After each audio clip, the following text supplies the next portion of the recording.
I'm gonna assume, like, for the current issue, that you don't have to tender it. But yeah, if you find out that changes, please let me know. Now, the rules for expertise still account. It has to be someone who's a professional and has Right, over something that's related to this topic right, yeah. as an expert witness. So how are you differentiating expert witness in that case from what you're saying? So basically, in some jurisdictions, like in like real court, Uh-huh. like in federal court, I know Sure. you have to basically say, okay, you have to lay the foundation for the witness in direct.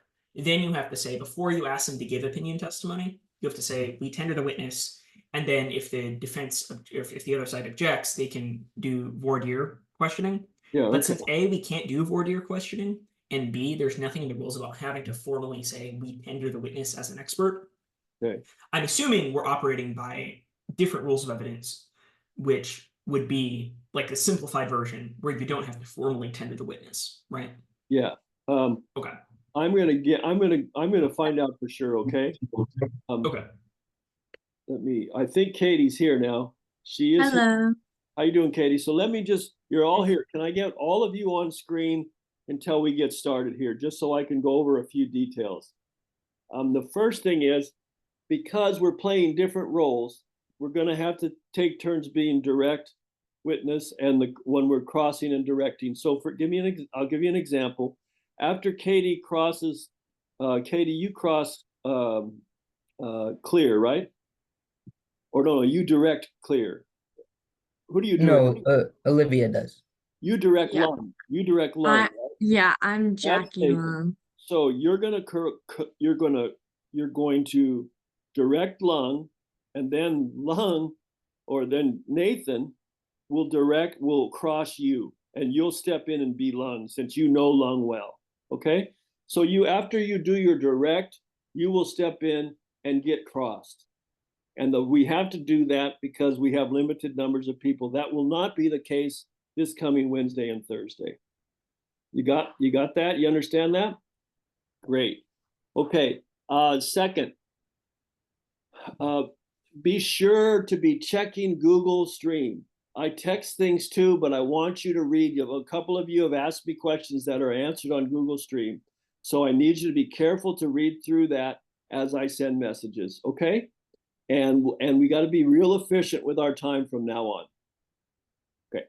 Third, dress practice will be for the matches. You do not have to dress fancy to come to school, or if you do, that's great. I'm happy with that. You can bring clothes with you to change into before we actually get on the stand to compete. Okay? And I would like it if we could all be there and compete. They'll be on Zoom, but we'll be there if we can. Okay? There's an absolute problem and you can't be there, but you'll have to be on Zoom because we have to have you. And it's on stream. I have it down there from 3:15 to 5:30, Wednesday and Thursday. And we'll figure out a way to get a pizza or something if it goes too late, but I don't think it's going to go too late. Does that make sense, everybody? Give me thumbs up. You all understand that. Very good. This is the dress rehearsal to get ready for the major event. And these next three matches are going to season you a lot if you haven't done this before. And if you have done this before, you're going to get more insights. Okay. So, and we're going to have time to revise everything and make adjustments depending on what we see and how we think we are best to approach things. I'm going to sustain and overrule arguments. I want you to feel free to use objections as much as you think necessary. You should have the objections. I put them on Google Classroom. I also have given them to some of you. There's just 18 that are pretty common, but if you have other ones, use them. Don't feel like you can't use different ones. I just tried to find some common ones, and I made flashcards for Sterling.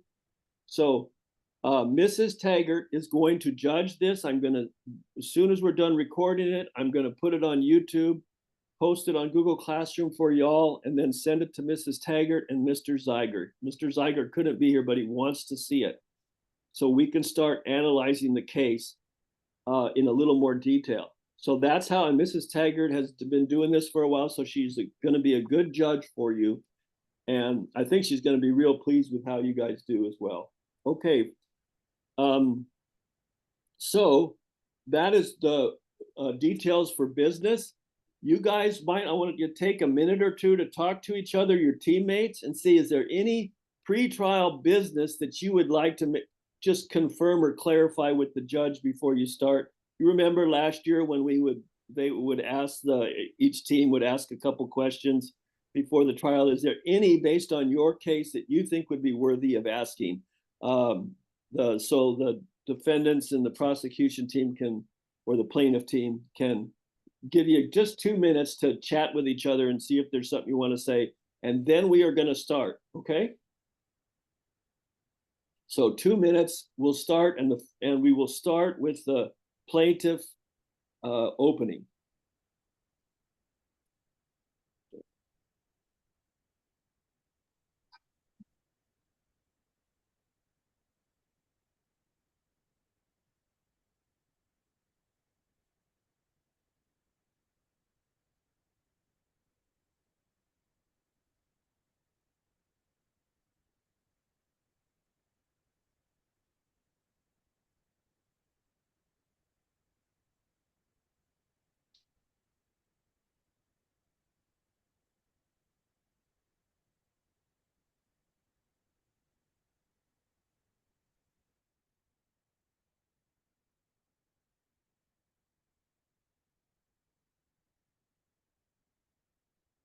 And I'm going to let the lead attorney, in this case, for the defendants, the lead attorney is Nathan, and for the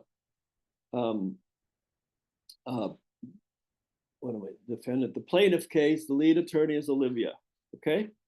As the senior. But make sure you got agreement with your team before you decide what needs to be done at any given time. But when you're in the real trial, you're going to be sitting at a table together and you're going to be visiting. And I've got flashcards with objections on them that Sterling has now, but I'll have some for Olivia on Monday. And you can use those flashcards to maybe be more efficient with your communication. So are we ready? Okay, then here's how we're gonna do it. We're gonna do the opening for the plaintiff and then the opening for the defendant. Then we're gonna do the directs, all the plaintiff directs, followed by the defendant cross. Then when we're done with that, we're gonna do the plaintiff or the defendant directs, followed by the plaintiff crosses. Then each side will be able to do the closing statement, and the last person to do the closing statement is the defendant. Although, correct me if I'm wrong, but what didn't last year, if the plaintiff or the prosecution wanted an extra minute, they could stop their close 4 minutes after 4 minutes and then use it to slightly rebut or add something with 1 minute. So I'm going to go with that rule. I think it's still intact. So if you are the prosecution or the plaintiff, you can just go 4 minutes and then add a minute. But if you add a minute, you only get a minute. So if you stop with 3 minutes and 50 seconds or 3 minutes and 20 seconds, and then you add again at the end, you only get 1 minute. You don't get 1 minute and 40 seconds. Okay? Does that make sense? So use all your time, use all of that 4 minutes if that's what you need to do. Okay, very good. This is a learning experiment. It's just a practice. So let's be aggressive and have fun. And remember, you're the star of the show. When you are crossing and your witness is the star, make them a star when you're directing. And I think this is going to be fun. Any questions before I call on Katie? Do you guys, do the plaintiff team have any pretrial management things you would deal with the judge ahead of time? Nothing? Okay, something will come up probably today that you will think of that you would like to use it if you do that. Nathan, do you guys have anything you think right now that you can think of that you would want to cover? Other than like entering the well during opening and closing. Yeah, you would want to enter the well, other than because you always want to confirm that you're allowed to enter the well and approach the witness. Okay. Yeah. like entering the will, approaching witnesses, Yeah. and stuff like that. Okay, very good. What about introducing exhibits? Are you comfortable with how you do that? I have one that we could. Okay, We don't necessarily have to, but I have it worked into my questions. But if what if is we it? were to, What is that? Exhibit 4, What do you do? What do you want to do with exhibit 4? it's establishing when Oh, I mean, are you talking pretrial management? when the command ship last. We don't have to, Are but you we can. talking about specifying something with that exhibit in pretrial? Is that what you're saying? Or are you just talking about Yeah, it? and entering it before the trial starts. Okay. It's not needed, but we can Okay. do it. Do we have to actually enter exhibits if they've already been pre-approved? I don't know, because I also have 2 exhibits I want to talk about. I talk about exhibit 6 in my direct, and I also talk about exhibit 2 in my cross. I think all we have to do is bring up the exhibit, let the opposing attorney see it. So you would walk toward them and show it to them, and then show it to the witness. I think that's how I remember seeing it. Oh, We don't have to do the is this a true and correct copy and introduce it like that. if Yes, that's what we're talking about. You make sure that it's not just something you altered in some way. So you would want to make sure the opposing attorney has a chance to make sure it's a true and correct copy, and then the witness as they know it. Is that correct, you guys? Yes, sir. Nathan? I was just gonna say, I think, correct me if I'm wrong, if an exhibit is stipulated as being admissible and like stipulated that it is an authentic copy of so on and so forth, I think it might be a good idea to just bring that up in pre-trial. Okay. Okay. We'll keep that in mind because we're going to probably have some specific pretrial things that we're going to discuss when we do our practice trials with the other team, okay? But Katie's right. It's just confirming it's a true and correct copy of what has already been stipulated, the exhibits that have already been in stipulations. And because technically someone could bring something that's not and try to pass it off as being true and correct. Okay, then we're ready to go. So Cora, are you there? Yes. Okay. You're going to start now timing each speaker and then writing down their times. Okay. Okay. And then have a direct column and a cross column. Who's on the direct and who's on the cross? The first direct team will be Katie, Olivia, and Silver. Okay. Okay. So you'll get it while we go. And if we make a mistake, it's a learning experience. Okay. So, but Okay. do the best you can. Any other questions before we start? Okay, then in 3 seconds, I'm gonna say go, okay? I'll count to 3 and say go. It's already being recorded. So, everybody who's not talking can get off. Okay? Just not get off Zoom, just get off the audio or the visual. That way, I'll stay on, and Katie, for the opening, it'll just be Katie. But when you call or they call your first direct, it's who's ever directing and the witness. Got it? Okay, and that helps with the recording too. Who's ever watching the recording knows who's talking. So I'm going to count to 3, and then the stage is yours, Katie. Ready? 1, 2, 3. Your Honor and members of the jury, my name is Katie Froelich, and along with co-counsel Olivia Stroud and Silver Croston, we will be representing Nano Design. On November 3rd, 2022, Nano Design who is a well-known local billionaire's submarine connection was lost, as well as their air supply. Through our witnesses crystal clear, we will prove that Nano was in his right mind. He presented no signs of insanity prior, and we will see that he was just a genius who wasn't used to writing things down. And that is not evidence against him. This shows that he was at his right mind to create a new will, and he understood exactly what he was doing. Terry Cloth will further prove this through the medical examination she conducted prior to the incident. In fact, He was better than okay. He even underwent special naval training because he was so advanced with Jackie Lung, who Jackie Lung further proves his sanity through his handwriting. If his body was truly shutting down, his handwriting quality would have decreased. One of our witnesses, Jackie Lung, who knew the general state of property, will prove that he had an insanely good reputation. He went to the Naval Academy and retired, and then trained Nano, who already knew how to swim and was a good student. Terry Cloth was a general practitioner for about 8 years, and a part of his job was to diagnose and treat any alignment or injury.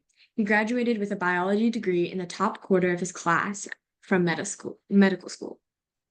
And he even went to high school with Nano in 2018. In 2018, they had their 15-year high school reunion, and he reunited with Nano. Nano then offered him a job as a personal physician, performing moderate checkups and physicals once per week, and blood work once per month, performing extensive physical and cognitive tests once per quarter. Nano had breathing issues, but after a couple days, they were gone and no lingering effects. After October 2nd, the extensive dive physical, and there was a treadmill accident, but Nano never got a score below 25 in the mini mental state exam on any exam given to him. Terry Cloth was Mr. Design's personal physician. He graduated from Greta Medical School in the top quarter. Cloth said that Nano fell off the treadmill after being tangled in cords, which shows how it wasn't due to fatigue that he fell. Dr. Cloth, a professional who met Nano, personally did not see any signs that showed that he was mentally or physically unable to during the physical. Jackie Lung was extremely experienced in his field and trained Nano and proved that there was not a single sign of mental issues. Nano would spend massive amounts of money and understood his wealth. Nano was dedicated to this diving project as he spent over $300,000 on his training, showing his dedication to ACE and the dive. Nano wrote this will and left it to the Aquatic Center of Exploration so that they could continue their deep sea exploration, not Alex Eubanks, who is clearly using Nano for his fortune. We will prove that Max Northshire is very contradictory and his math about the oxygen was proven to be incorrect. Terry Cloth performed routine medical checks physically and mentally and continued to prove that Nano was, in fact, perfectly stable. Crystal clear proves that Nano was in his right mind and he presented no signs of insanity prior to his trip. Knowing all of this, ladies and gentlemen, we are confident that you will decide in favor of the prosecution. That's all I have so far. Okay, you would want to say plaintiff, because in a civil trial, that's who you would be. Okay? Okay. Okay, how much time was that? 3 minutes and 55 seconds. So if you can add another minute easy to that, okay? Yeah. Okay, so Sterling, you are up. Okay, let me pull up my. Okay, there we go. By the way, just while Sterling's doing that, I'm gonna have all of these eventually, all of these printed up. All of the statements, all of the direct questions, everything printed up so you have physical printed copies of everything, plus the rules, plus you'll have objections. So you'll have a lot at your table that you can refer to, okay? Because there's limits to what you can do electronically in the case. Okay, Sterling, we're ready when you are. Okay, I'm ready. You can start, Cora. May it please the court. My name is Sterling Rankin, and my co-counsel, Kayla Riccio and Nathan Spencer, and I will be representing the defense today. We are asking that you consider the preponderance of the evidence and conclude that Nano Design was not competent at the time of the publishing of his new will. We will prove that by the writing of Nano's will, he continuously changed his mind. He had his mind set and then changed it time after time. This proves that he was not competent to be able to legally change his will. It is also proven that the two men were running out of oxygen. This can cause confusion and them not to be able to process their thoughts straight. In addition, we will demonstrate clearly that the nickname Ace does in fact mean Alex Churn Eubanks. Nano and Alex were not always exposed to an outside witness. Therefore, they could have said anything and someone would have never seen them say that, so they could communicate that they never said it. Alex, as he stated in his fact statement, was always called Ace by Nano, as they were great friends. The reason for this is that Nano was the first one to call Alex Ace, and only a true friend would call him by his nickname. He made that joke and wanted to be lighthearted when speaking to someone near and dear to him. He had also helped Alex through their whole friendship, so giving his will to Alex would be his continuance of assistance. This proves that he is in fact Ace in Nano's will. Nano was involved in the testing of a submersible called the Tutu, and he was in the final 6,000-meter test. The defense will prove evidence proving that the Tutu, the underwater exploration sub, passed the exam for a safe trip for the two men. You will see that on November 1st, 2022, the Tutu was set off for the dive off the coast of Texoma after being thoroughly examined. This was the final test that is needed to receive the Texoma Maritime Excursion Certificate, or the TMEC.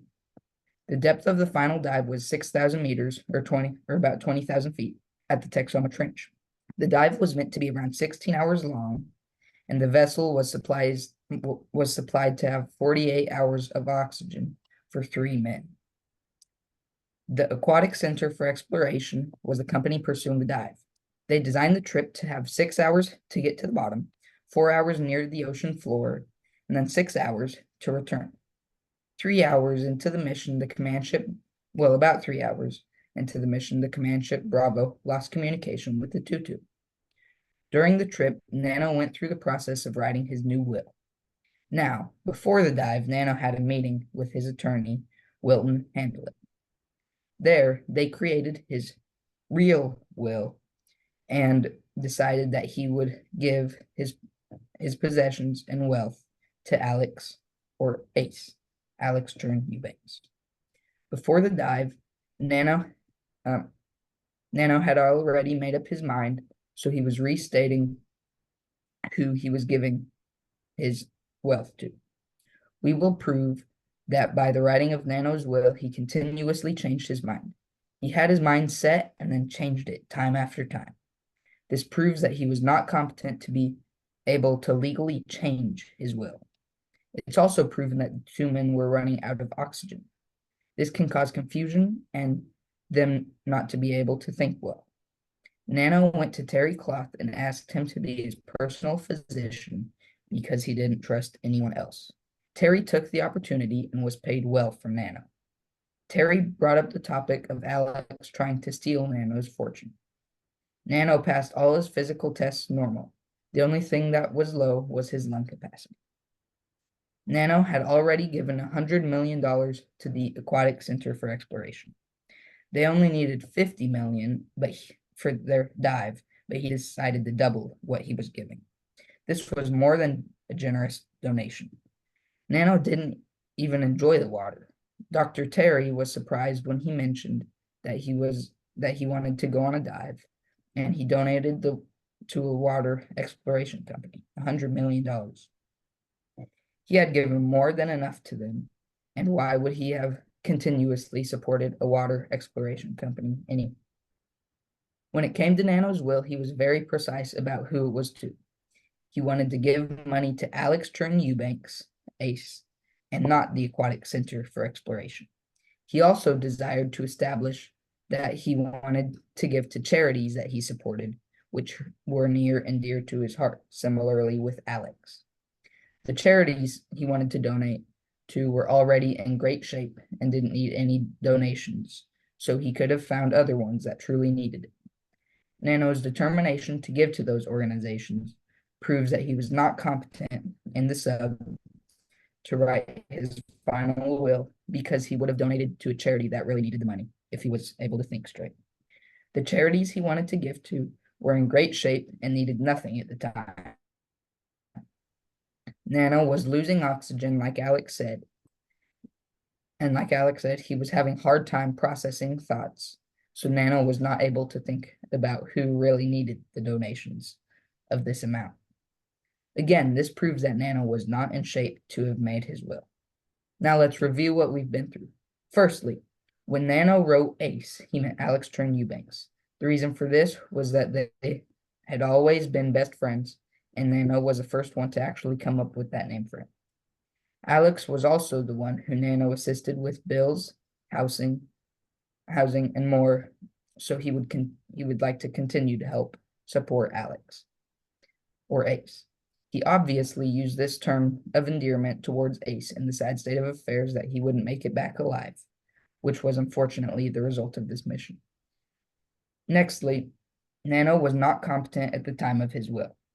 This is because he couldn't decide to clarify that it was in fact Alex that he was referring to, not the company who was doing very well financially.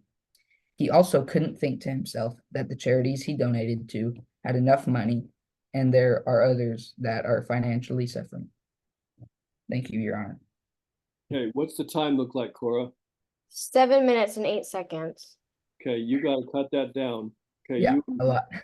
gotta figure that out, okay? Now listen, you gotta make the basic points of what you want each witness to tell, what you're gonna show with each witness. Yeah, and I went over too much. Clear opening, clear closing. Plus, I want you, especially when you're talking about churn and the relationship between churn and Nano, I want you to be emotional. This is a friendship. This is a violation of a friendship's trust. Yeah. And you Yes, know, and you gotta feel this. You gotta feel what you want an audience to feel. Yes, And sir. so there has to be a lot of emotional appeal on that. So, okay, I'll send you an example in a movie of really good emotional appeal. I'll send it out to everybody because it's kind of inspiring to give you, all of you, choice. So you're losing time now. Okay, the rest of the team is going to have to make up for that. Yes, sir. Very good. Well, then I'm going to put that time down, and then you'll add the next one. The defendant or the plaintiff's, it's the plaintiff side to call a witness.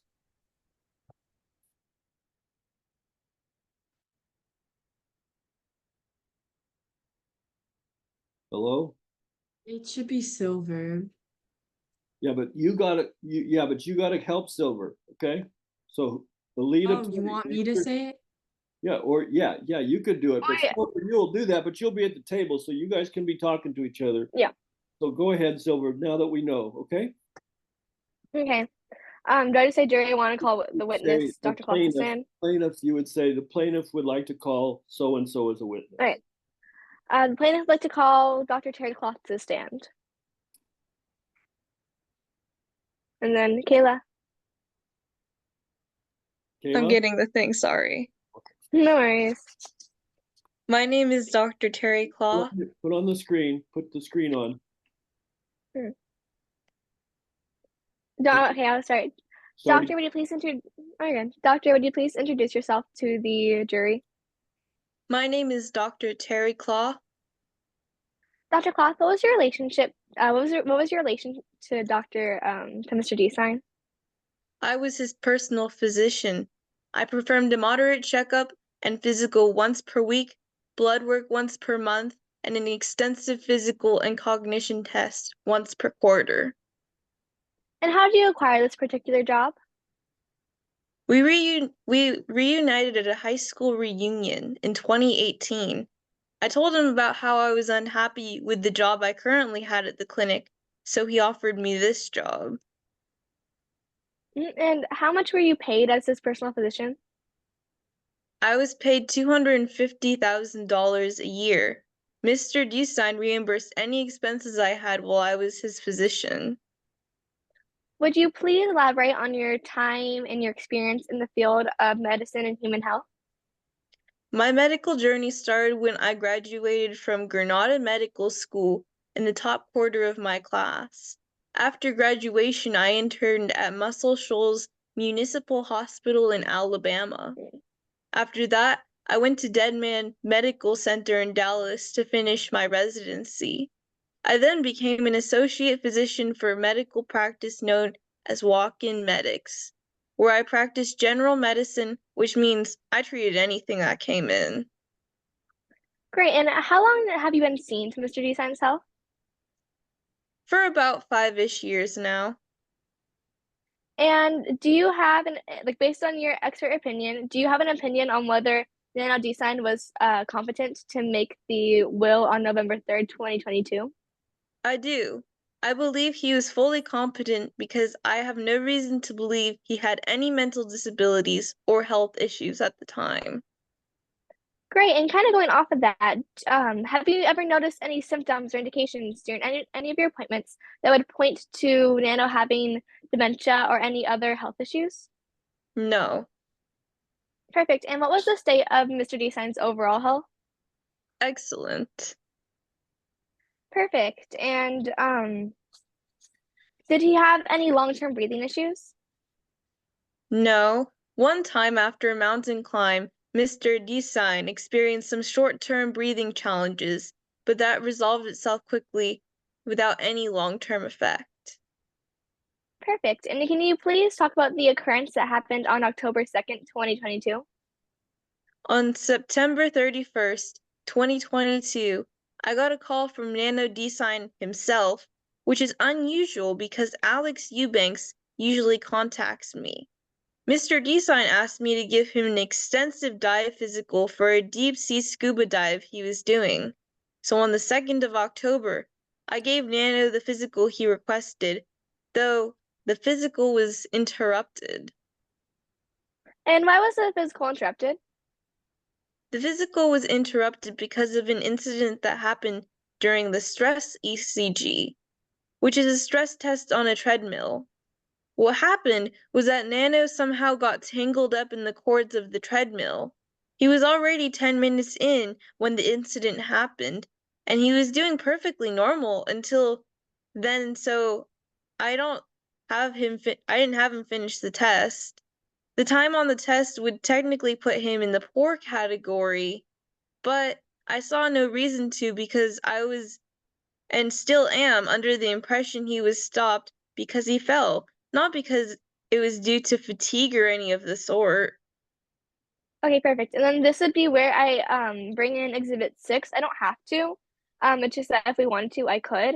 But if not, I would just go into just can you please share the conclusion of the physical that occurred? Yes, this is my examination notes from the physical of Nano Design on October 2nd, 2022. And can you please share the conclusion that you had at the end of the examination? I said that in conclusion, my patient Nano was in excellent shape and had reports of substantial experience with scuba diving. So, with data from the examination and all the reports and tests before, I see no reason, condition, or concern why I would advise against a scuba dive. And perfect. And how would your medical opinion and the physical you had conducted have changed if you knew what he was planning to do? I don't know if it would have changed the physical or my opinion too much. The biggest reason I would have wanted to know what he was really doing is because I would have been concerned for a friend undertaking a dangerous expedition. Great. And then to kind of shift gears, have you ever seen Mr. Design writing by hand in your vicinity? Not very often at all. It was only ever in one of the tiny notebooks he had with him. He didn't write much in high school either. He got so mad about having to take tests by hand that eventually the high school we went to allowed him to take a test on a computer. Perfect. And have you ever heard Mr. Design say ace in your vicinity before? I have. And can you please state the context of when you heard him say ace? It was on the 5th or 6th of September in 2022 during a checkup. I remember that he was not referring to Alex as Ace. In fact, he never referred to Alex as Ace in my vicinity, but instead, I believe it was an object of preposition like, Alex, take me to Ace. Perfect. And can you please talk about what happened on October 17th, 2022? I went to Nano's building to give him a checkup, but he never showed up. I did see him, but he headed into the guest dining room, and the receptionist said, "That's just Nano." So I didn't think about it. Okay, perfect. And lastly, can you please elaborate on the psychological test you've given Nano in the past? Yes, I always give him the MMSE, which is also known as the Mini Mental State Examination. It's the most common test and has a maximum score of 30. A score of 20 to 24 indicates mild dementia. A score of 13 to 20 shows moderate dementia, and a score below 13 shows severe dementia.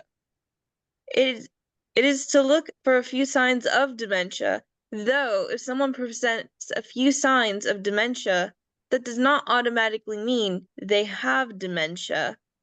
We're all human and we all make mistakes, though I will say I don't recall Nano ever getting a score below 20 or on any of the MMSE exams I have given him. Thank you. And that'd be the end of our the direct examination. Okay, great. What time is that, Cora? 7 minutes and 50 seconds. That's a pretty good time for direct, okay? Very good. You guys did a great job. You really know your stuff. You're answering questions well. You're asking questions well, okay? So excellent first try there. Good job.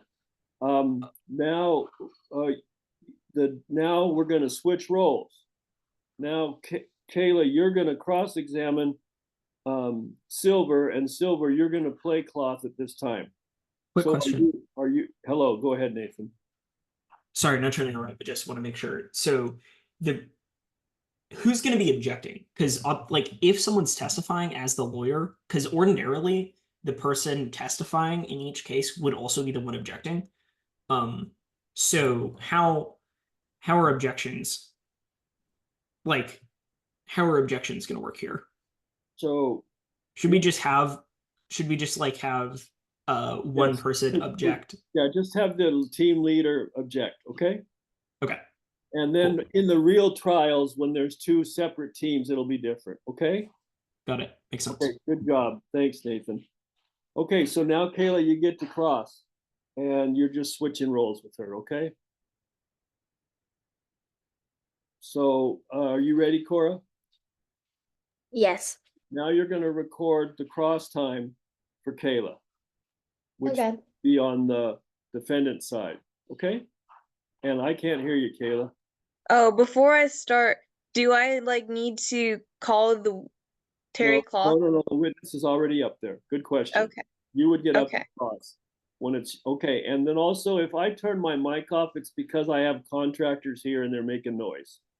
So I don't want it to bother you guys. So I'll probably, just to be safe, turn it off unless I really need it. So when you're ready, are you ready to start that, Kayla?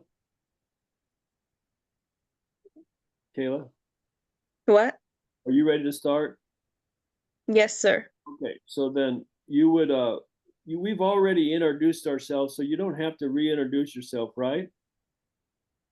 Right. That's correct. So you would just then get up and say, and start the cross exam. Okay, I'm going to turn off my mic after I count to 3. 1, 2, 3, go.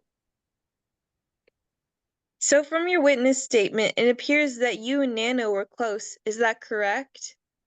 Yes. You and Nano even went to the same high school, right? Yes. Nano was a good friend, right? Yes. Later in 2018, Nano hired you as his personal physician, correct? Yes. You were in charge of everything relating to Nano's health mentally and physically, correct? That is correct.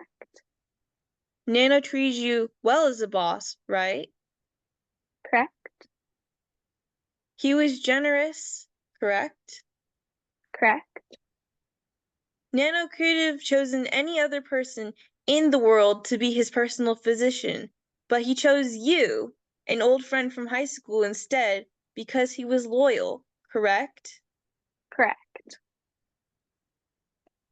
Do you think that Nana would display this loyalty to any of his other friends?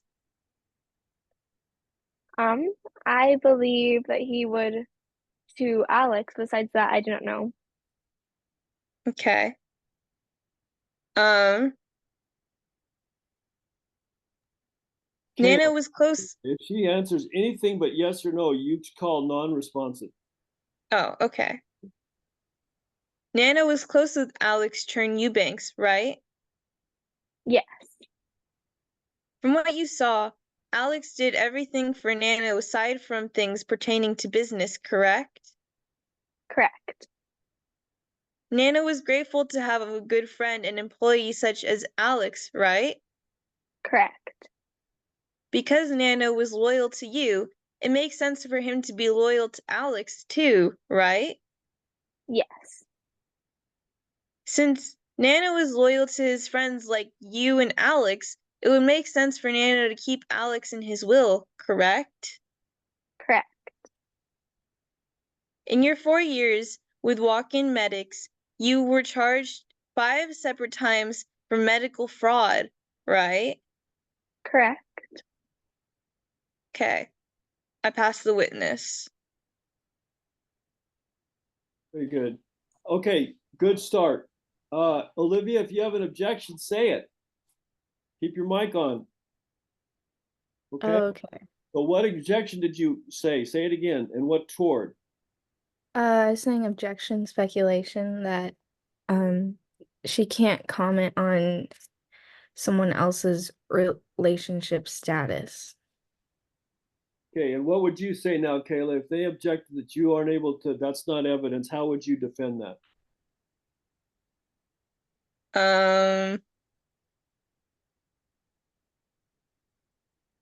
Well, I mean, it states that they were friends, In the and so it is relevant. are we talking about churn or are we talking about LeClaire? I don't know who she's talking about. Are you referring to churn, Olivia? I'm referring to that she can't comment on the relationship between Nano and Alex. Why not? Well, that would. She's not in the relationship, it's not hers. Like she doesn't have personal knowledge of it. What you're saying, Kayla, is if he was loyal to his friend, the doctor, then wouldn't he be loyal to Alex too, right? Is there anything in the documents that say Alex and Nano were friends that I don't remember for sure? Is there? By anybody? I have to go back and look, but I thought that other look. things said so. Okay, just so we know, okay, this is probably going to come up in the trial. So now you're ready. Now you've heard it. Olivia brought it up. Good job, Olivia. I'm not going to sustain or overrule that because I think we need to clarify something first. Okay, so let's just take it, set it in our minds as a point of study and figure it all out so we can handle it in a trial. Very good. Okay, so now I'm going to let yes, go ahead, Nathan. What was the time on that cross? What was it? 2 minutes and 23 seconds. 3 minutes? 2 minutes. 2 minutes. So we're going to add more to Kayla's cross. We've been talking about that. It needs to be probably closer to 5 minutes, okay? But you have made up time as a team. So the 7 minutes that was used by Sterling, you made up for that. So anyway, you guys keep you get to call the prosecution gets to call their next witness.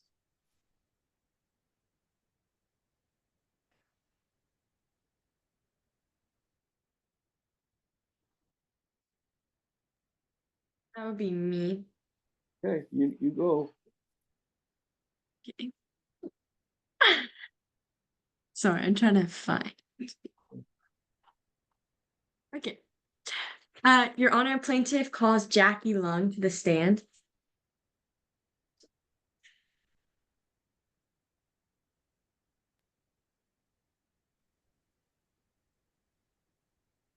Um, could you please introduce yourself to the jury? Good job. My name is Jackie Lung. I am 50 years old. And what's your highest education? I am a graduate of the Naval Academy. And how long did you serve? I served for roughly 24 years in the Navy. I served about roughly 20 of those as a Special Forces diver. Could you describe your medical experience with oxygen deprivation?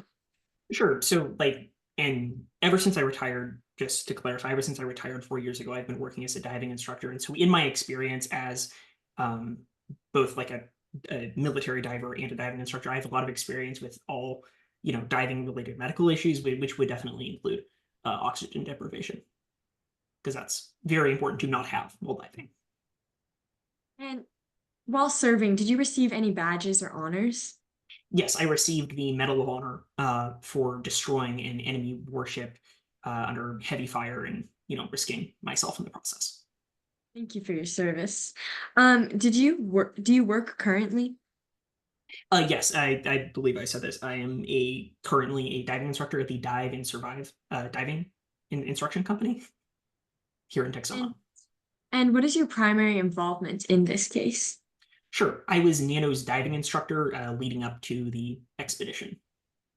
And where did you do the training for Nano? We trained at a Texoma Navy facility in the harbor. Was it provided on location or based on pay?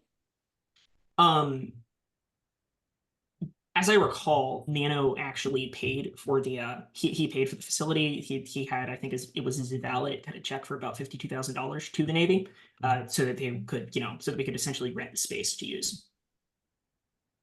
And how much did you receive?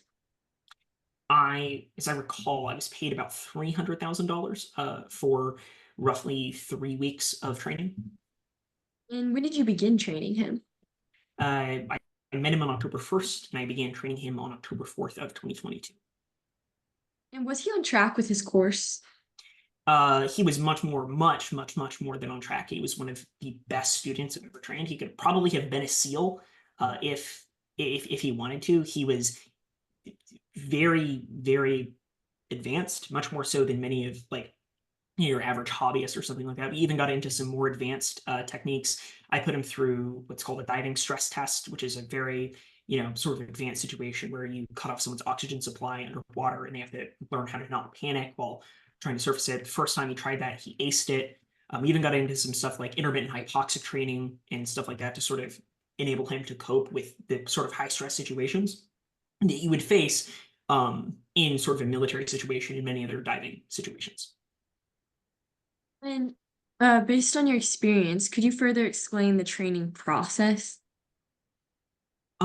Sure. So basically the training process, it involves basically learning there's obviously, your standard diving training, basically just learning, how to swim underwater, deal with, but also specifically like intermittent hypoxic training, which was sort of the more abnormal part, probably the part that's more relevant here.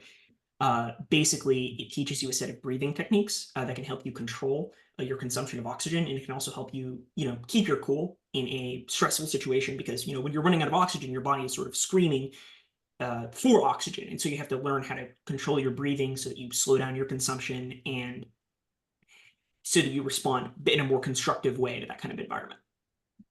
What was you and Nano's relationship like? We obviously had, a pretty typical instructor-student relationship. Nothing out of the ordinary. He was a good student. And did you ever experience anything that could have suggested a lapse in memory? Not at all. And I have experience in training all sorts of people in these kinds of situations. I've experienced being trained myself. And again, he was extremely proficient student, nothing out of the ordinary except in how good he was at it. Did you notice anything strange in his behavior during your training? I noticed some stuff that I would just chalk up to, personal quirks, but nothing of like major significance. He wasn't the most social person in the world, but nothing too surprising. I'm handing you what's been previously marked as Exhibit 8. Can you identify it for me? Sure. This is I believe that this is a record of messages between me and Sidley Jung, another employee at the Dive and Survive Tech Assembly Company. Is it an original or a copy? I believe that this is a true and correct copy of it. This appears to be an accurate transcript of our conversation. And defense offers Exhibit 8. And then in a trial, you would just make sure that both the opposing attorney and the witness can see that as, okay, good. So you mentioned in this testimony that Nano was a machine. Could you add to that or explain further what you meant? Sure. Yeah. Basically, what I meant by that is he was really, really talented. He was a machine in the sense that he seemed almost like. I mean, I don't use the word superhuman, but there's not another great word for it. Again, this guy, if he wasn't a billionaire, he could have probably been a SEAL. He was really skilled at all these situations. He was demolishing the training. Thank you for coming here today. We passed the witness. Okay, very good. How much time did that take, Cora? 6 minutes and 15 seconds. That's really good. Okay, so hold on just a second. I need a couple minutes to get another cup of coffee. So if you guys need a drink or need to do anything, you can do it right now, and I'll be right back with you, okay?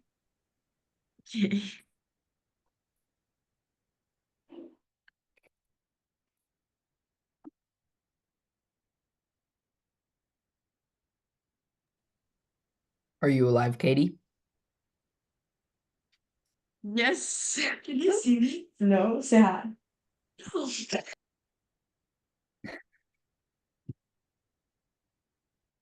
That's pretty realistic.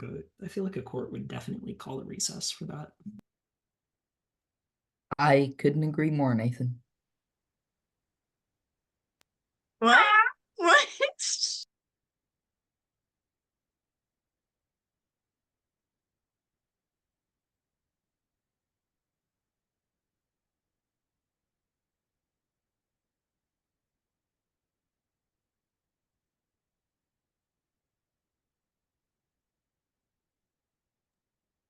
So how's everybody's morning?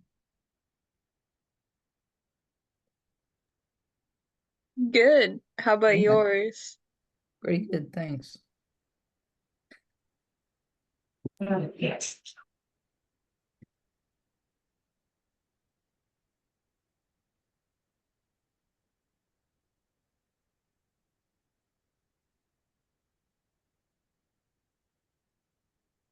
You seem really happy and smiley. Okay, that Not you, her. yeah, I know. I think her friend just slammed her head on the desk. Um, Katie, are your parents still not home? oh, Oh, wow. that's Oh, violent. yeah.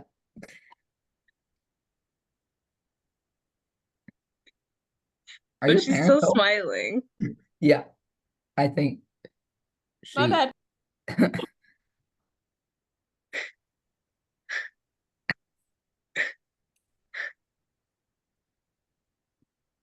Okay. Back. Thank you for the patience. So now we're going to switch. So now we're going to switch places, right? You'll be crossing Northshire, and Katie, you'll be playing Northshire. Yes. Okay. Cora, now you'll be recording Nathan's cross. Okay. So whenever you're ready, Nathan. Mr. Lung, you only graduated from the Naval Academy in the bottom 5% of your class, right? I can't hear you. Yes, that's right. Okay, and you didn't think to mention that when you said you graduated from the Naval Academy? I mentioned it in my statement. Okay. Are you a medical expert?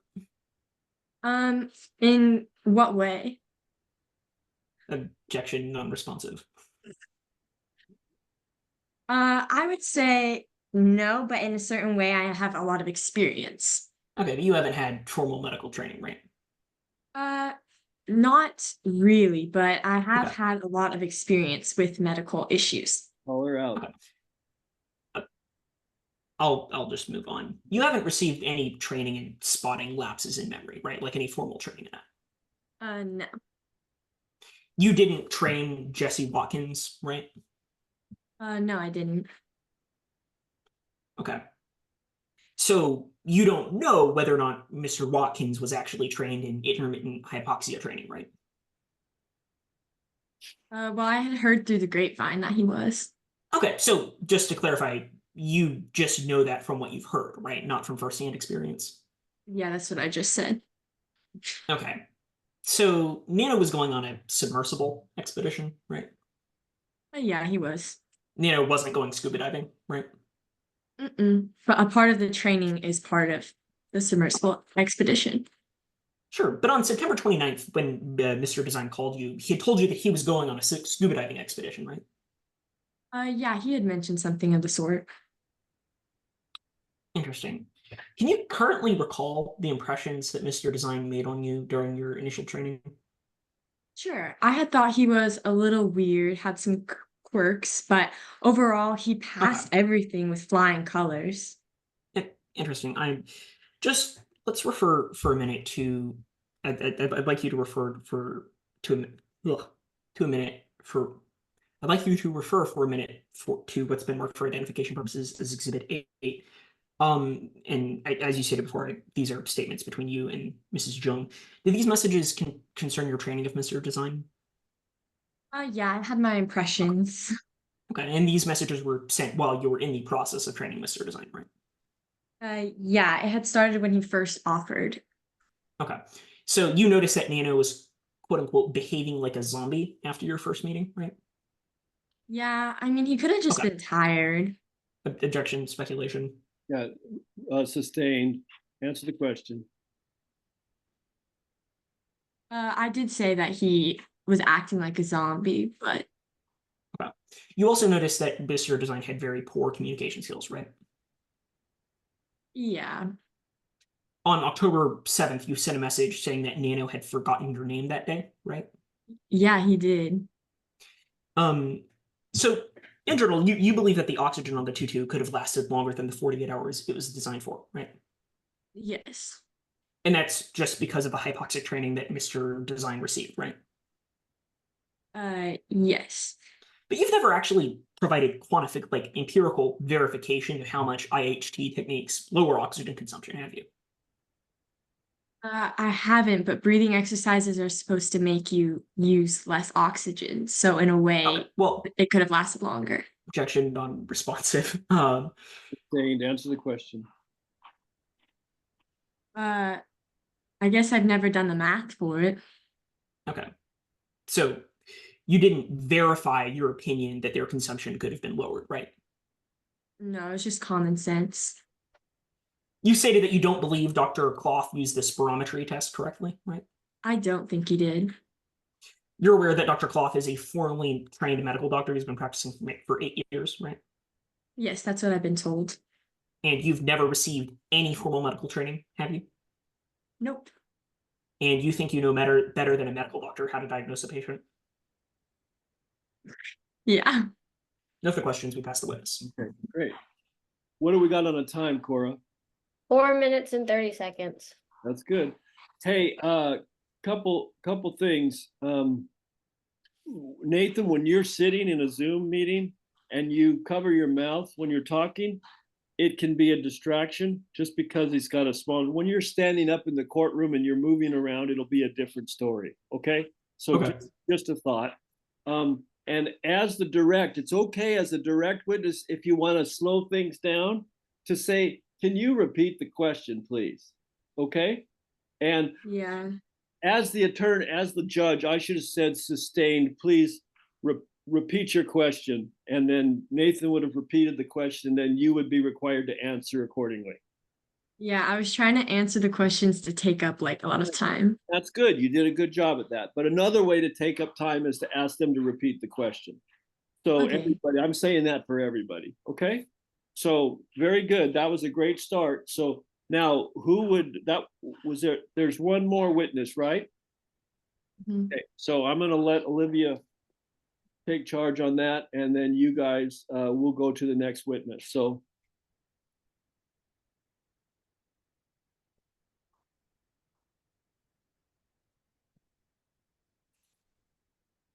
and you can go off screen, Nathan. I thought I was objecting. Well, then one of you's up. Sterling's up too. So who's supposed to be?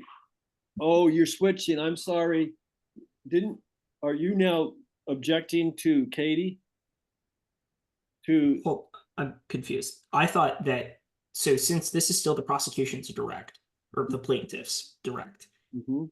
I thought you had said that the team leader would be objecting to the questions asked by the other side. Oh, I got you. I'm sorry. I confused it. You were right. So you can stay on in case Okay. you have an objection. Good thinking. Cool. Just wanted to make Okay. sure.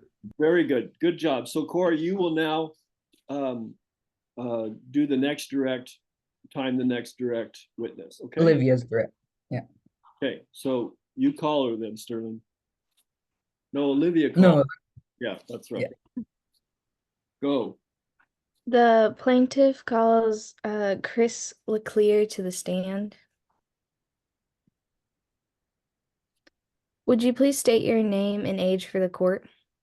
my name is Chris Leclerc and I am 47 years old. What's your occupation? I'm the Chief Executive Officer, or the CEO, and Managing Director of Testing Compliance at the Aquatic Center for Exploration, which we tend to call ACE. Why is it called ACE? Well, it's an abbreviation of the long name for it, Aquatic Center for Exploration, ACE, so we don't have to say the long name. Is it often called that? Yes, in fact, when I began the company, I drew a logo that is our current logo, and it says ACE on it, and it stuck. So now everyone just calls the company ACE instead of having to say the whole name. What did you do before joining ACE? Well, before I joined ACE, I worked at Mills Maritime Machines. What did you do there? Well, I captained one of their vessels called the Stingray, and I probably did about 100 deep sea explorations there. Was that all? No, so I wanted to start working on the business side, so I then became the director of operations for that. What did you do next? ACE began recruiting me, and I finally joined their company as the CEO and managing director in 2016. What did you do here? Well, my most recent project has been designing and building submersibles. And we then have had to test them. And this is actually why I met Nano. So, how did you meet Nano? He continued to contact me a bunch of times at odd hours, asking to go on the final test drive for one of our submersibles. What would, in your observation, what was his behavior like? He seemed a bit odd, and he called me at odd hours. I mean, he he was he was weird, but that was only because he was very smart. So how else would somebody have made billions of dollars? Did he tell you why he wanted to go on this dive? Well, so he had done some research on this shipwreck called the Ellie. The ship was the Ellie. Objection, hearsay. So explain. Mr. Leclerc is not Mr. Design. He's just repeating what Mr. Design told him. Olivia. Um,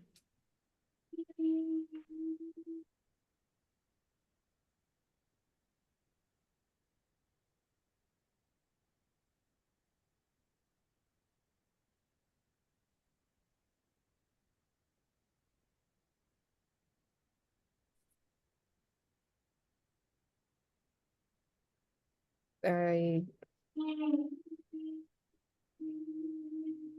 If you're not sure right now, you can withdraw the question. okay. I'd have to look at the It's fine. That's why we're doing this, because we'll Seventh. learn, but get ready for that.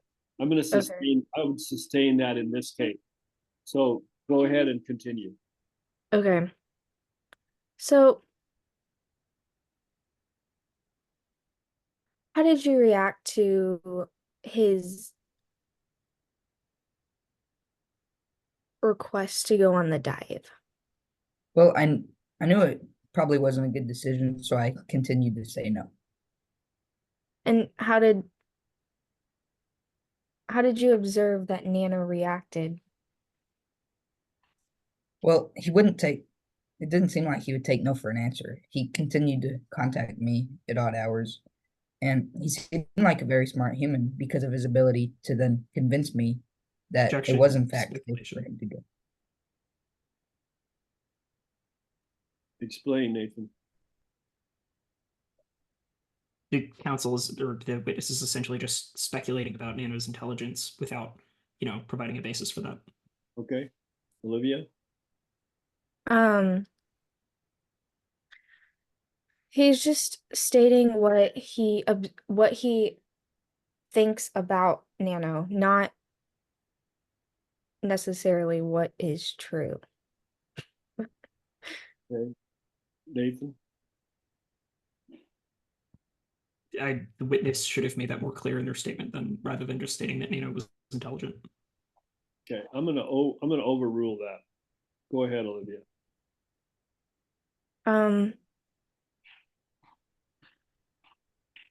So would you tell me what happened next? Well, after Nano continued to ask me to go on the dive and telling me all the things he knew about the tutu, I finally decided to let him go because of his knowledge of the vessel and the dive that we were taking. I knew that if I let him go, he would surely be okay, especially with his brain power and Jesse's experience with these dives. So why did you let Nano go on this dive?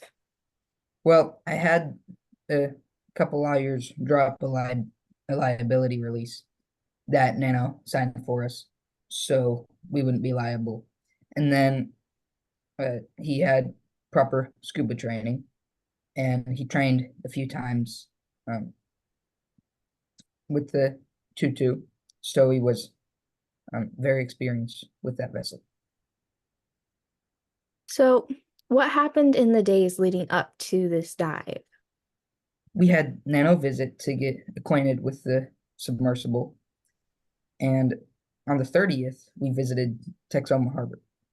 I heard him call his best friend Alex Brutus. I know it probably means traitor, but I'm not sure why he would say that.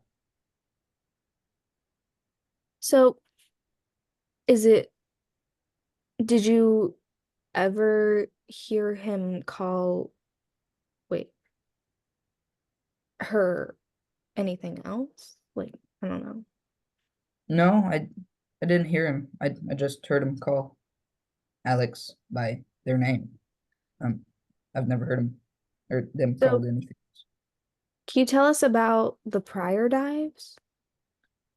So the first dive was 500 meters, the second was 1,500 meters, the third was 3,000, and then the fourth dive was 4,500 meters. And it passed all the prior dives very well, and there was no indication of anything wrong.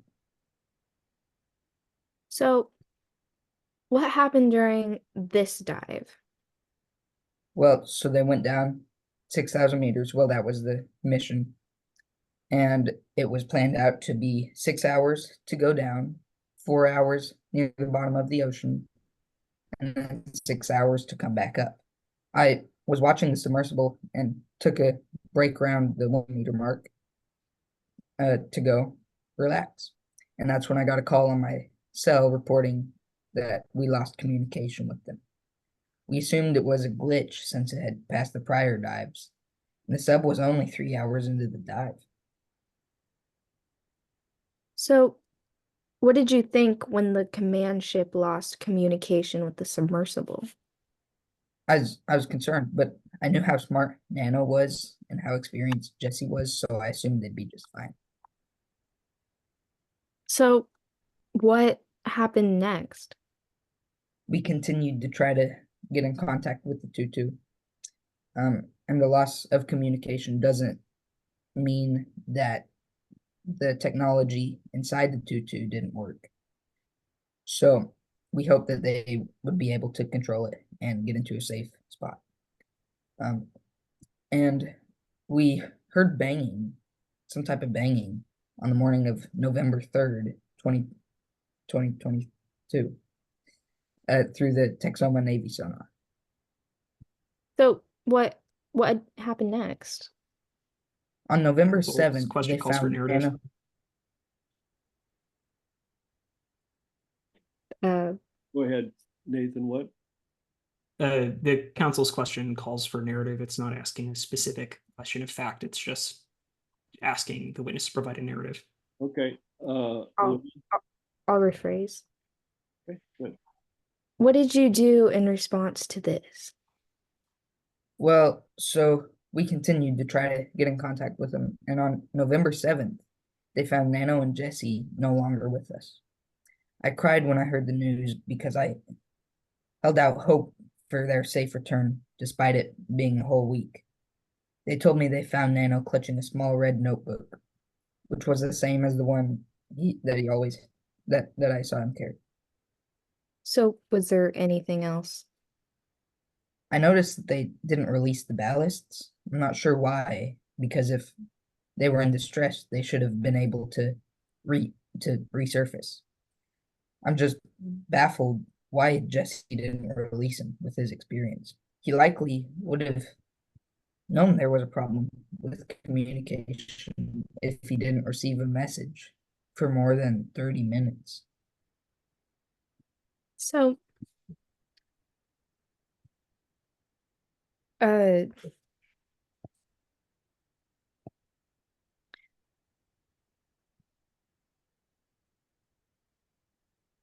here I would want to offer the notebook into evidence, but I wasn't sure exactly if I just enter one page of it.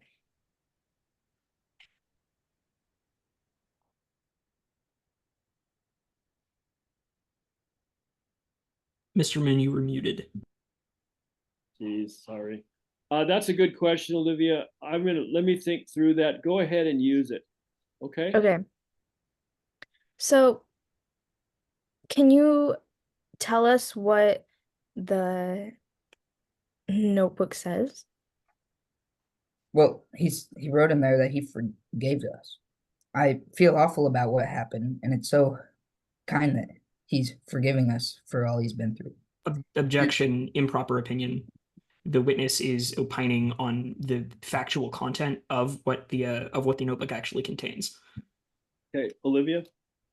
Well, he's simply reading what the notebook says. Okay. Is what he's saying exactly what it says in the notebook? No. You thought, Nathan? The notebook specifically just references ACE. It does not make any explicit reference to the Aquatic Center. That's a question of interpretation, which is a final matter in this case, not a matter for one witness with no qualifications in interpretation of handwriting to opine on. Okay, Olivia? I'll ask my witness to read it exactly. Yes. Very good. Thank you. So can you read exactly what the notebook says? Would you mind reminding me which part of Exhibit 1 it is? For interest of time, Exhibit 1G. for interest of time, be prepared to answer that, Sterling, okay? Be prepared to read that. Okay. Yes, sir. And why don't you read it, Olivia, and then say, is that what you remember? Okay. Name, Nano D sign. I leave all I have to Ace. I forgive you, nano design. Is this what you remember it saying? Yes, this is what I read in his notebook.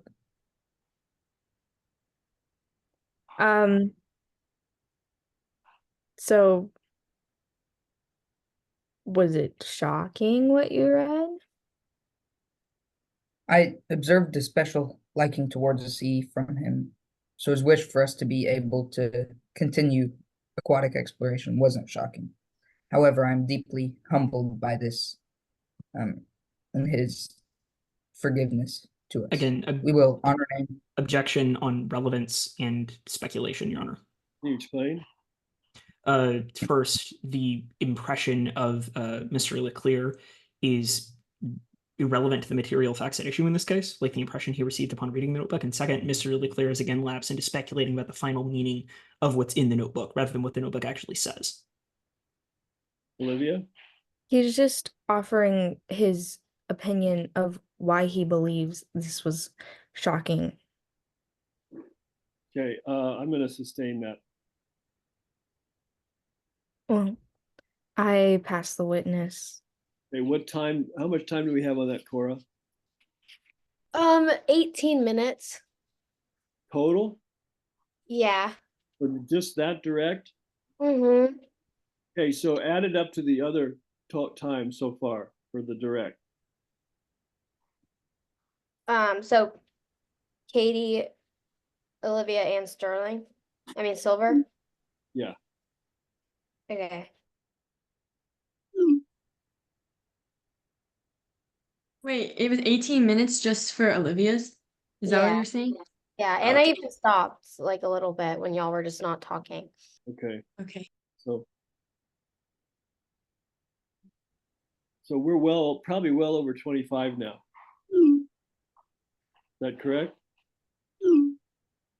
I don't know. Give me a second.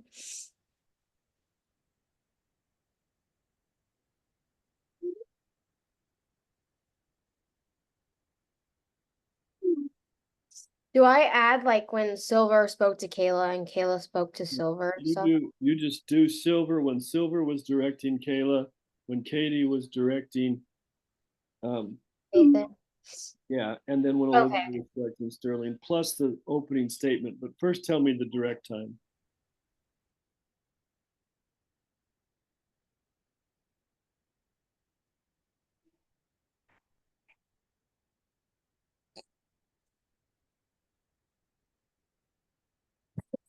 It's probably around 10 and 8. That's probably about 28 Like already. 30, it was 30 minutes Yeah, that without sounds right. the So 30, and that's without the opening statement, right? yes. Okay, so you got to fix that.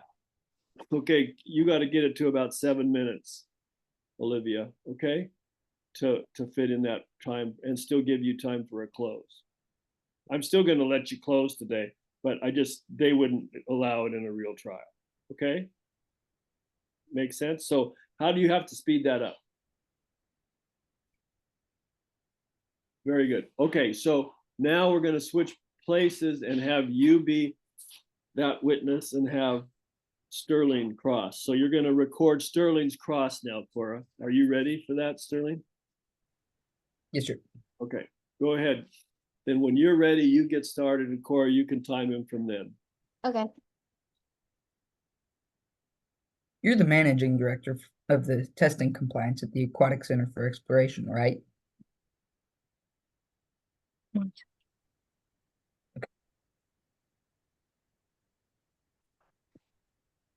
Did you answer?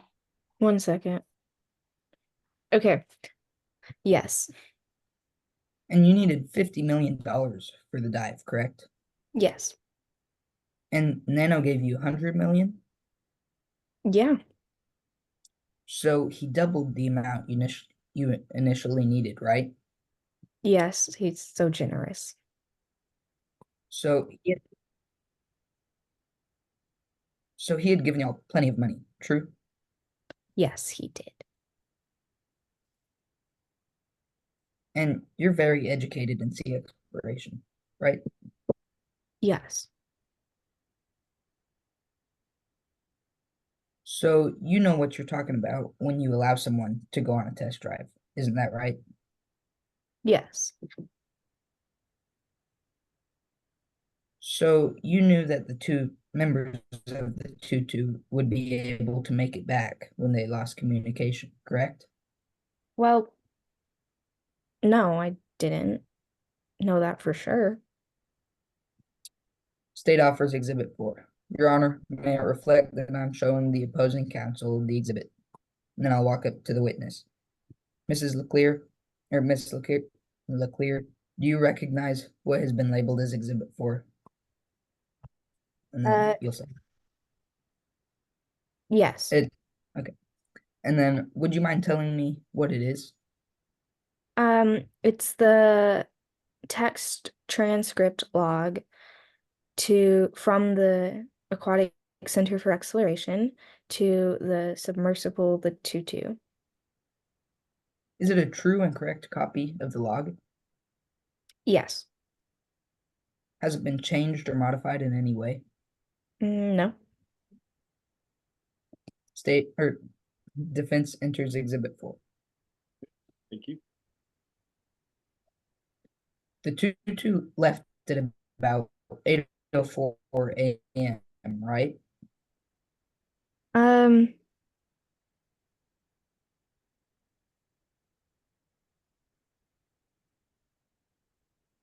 I mean,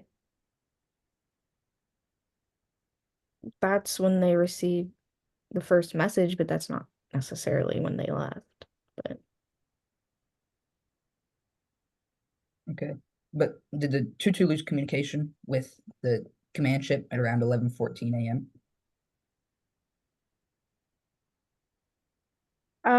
yeah. And you educated Nano and Jesse on how to release the ballasts, yes? I did. So 8 to 9, 9 to 10, and then 10 to 11. So it was about 3 hours, 10 minutes into the test when you lost communication with the Tutu, correct? Yes, it was. These two men were trained to know the vessel inside and out, yes? Yes. So they would know where the ballast releases were. I mean, they should know from their training or from their knowledge of that, but And you said that they could always release the ballasts. That's true, right? yes. And they lost communication approximately 3 hours after they started off. And the removal of the ballasts helps the sub rise 50 meters per hour. Isn't that correct?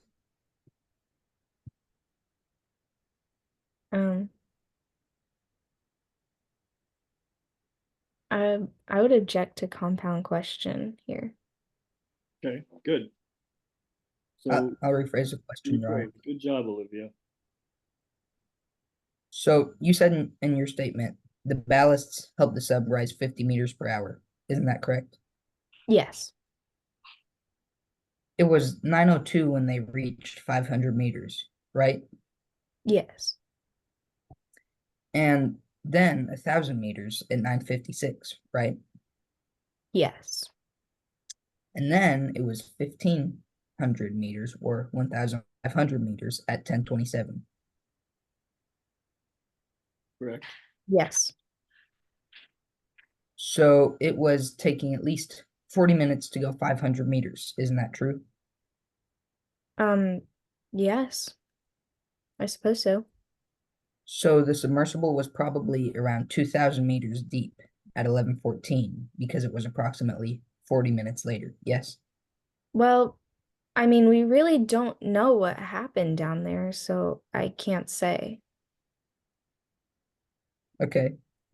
But with the proof that we have, that would most likely be the case, right? I would object to speculation and say Okay. I wouldn't have And if you did that, what would you say, Sterling? If you objected, explain the objection, Olivia. There's no way that someone who wasn't down there would have knowledge of what was going on. Okay, Sterling, how would you defend against that? Your Honor, from the log of the communication, it clearly shows that it took 40 to 50 minutes per 500 meters for the tutu to go down. So you're saying that's consistent with the facts, known facts. Yes, sir.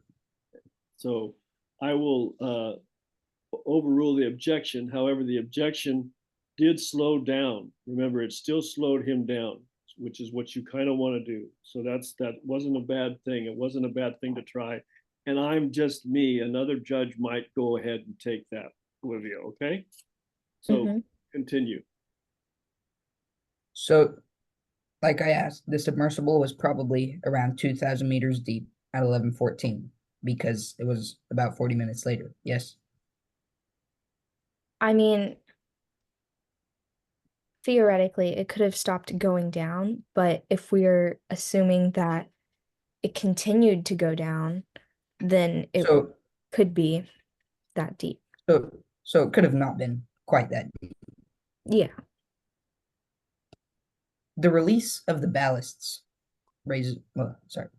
So it would be 2,000 meters divided by 50 meters per hour with the release of the ballasts. Yes? Yes. The answer to this problem, 2,000 meters divided by 50 meters per hour, is 40 hours. And if we plug 50 back into 40, then we get 2,000 meters to affirm our problem. Yes? Yes. So it would take about 40 hours to rise back up to the surface. Right? Yes. And if Jesse and Nano were thinking well enough, they could have thought to release the ballasts. Yes. The two men had 48 hours of oxygen, plus the third person's 48 hours, because they were only two men and not the maximum of three. Right? Yeah. So they each would have had 24 extra hours of oxygen, right? Yes. So they would have each had a total of 24 plus 48 hours, which would be a total of 72 hours per person in that submersible at the time. Doesn't that make sense? Yes. So that would take about 40 hours to come back to the ocean surface. And you saw Nano with a red notebook sometime before he boarded the tutu, isn't that right?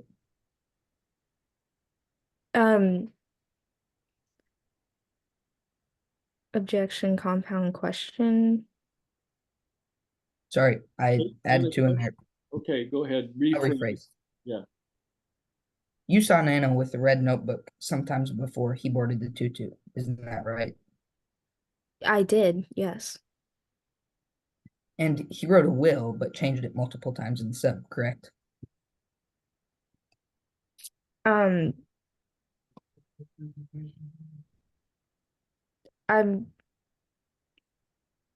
not aware to his changing it multiple times in the sub. But did he change it from the original document that he had?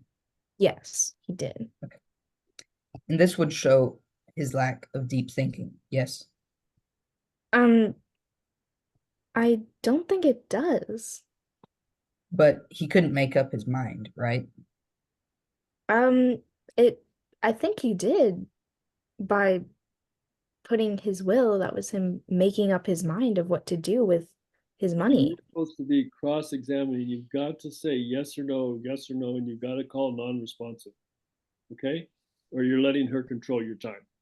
Yes, sir. Okay. Good job, Olivia. Go ahead. But he changed his will multiple times, yes? No. But you said in your statement that he changed it in the sub. Well, that's only changing it once, not multiple. But he had.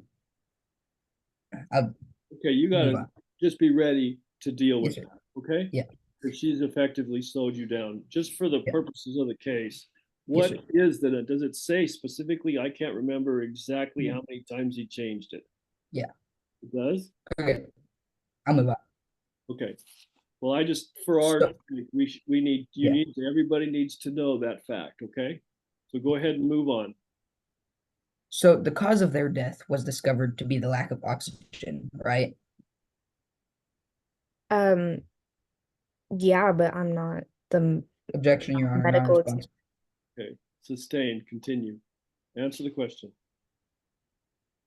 Yes or no?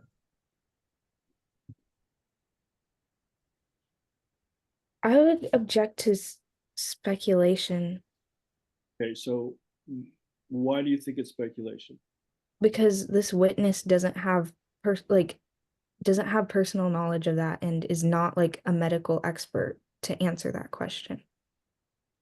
Sterling, So it has been proven by professionals that it was the lack of oxygen that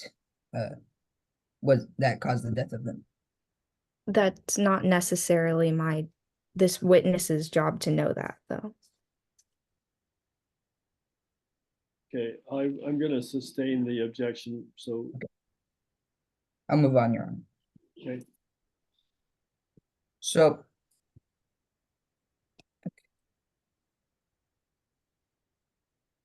So it's scientifically proven that your brain needs oxygen to operate, yes? Yes. So Nano was running, well, the submersible was running out of oxygen, right?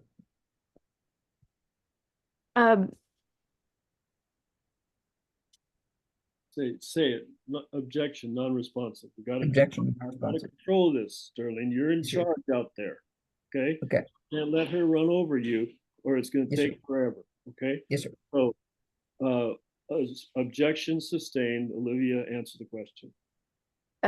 Could you repeat the question? It is scientifically proven that the brain needs oxygen to operate correctly, yes? Yes.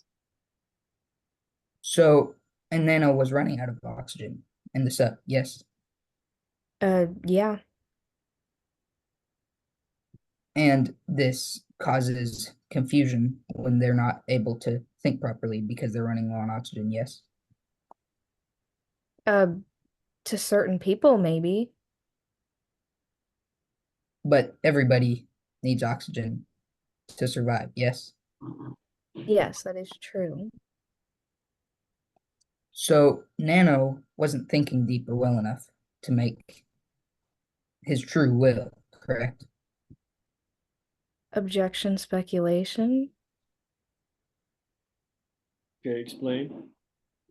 He's asking the witness to speculate on what Nano was feeling or thinking. Nathan?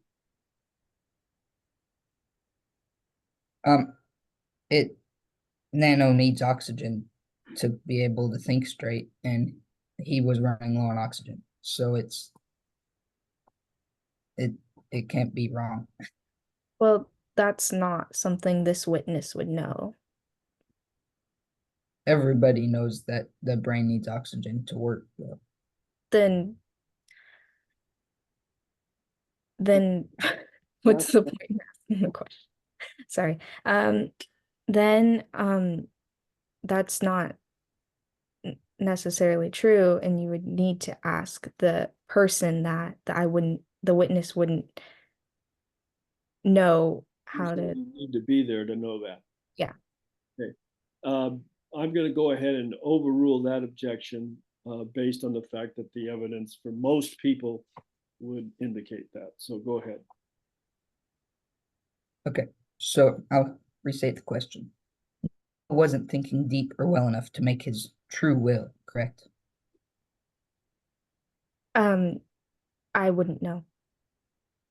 That's a reasonable answer. But he was running low on oxygen, yes? I mean, I Okay. don't know when he wrote the will, so he might not have been running low on oxygen at the time he wrote it. Objection, non-responsive. If you, Well, I can't really object there, can You can't. So I'm gonna let her stay. Okay? Okay. So ask another question. I pass the witness, Your Honor. Okay, good. What's the Me. time on that, Cora? 13 minutes. Okay. So We Olivia, you're really good at being cross-examined, or you really you extended out what you just fits right into your personality for that. Okay, you got to take charge, Sterling, and not let them pull you Yeah. or push you around like that. The Yes, sir. opposite effect is true. Sterling, you did really good on your crosses and stuff, and you kept it, or you're direct. You're very clear, but you got to take control in the cross.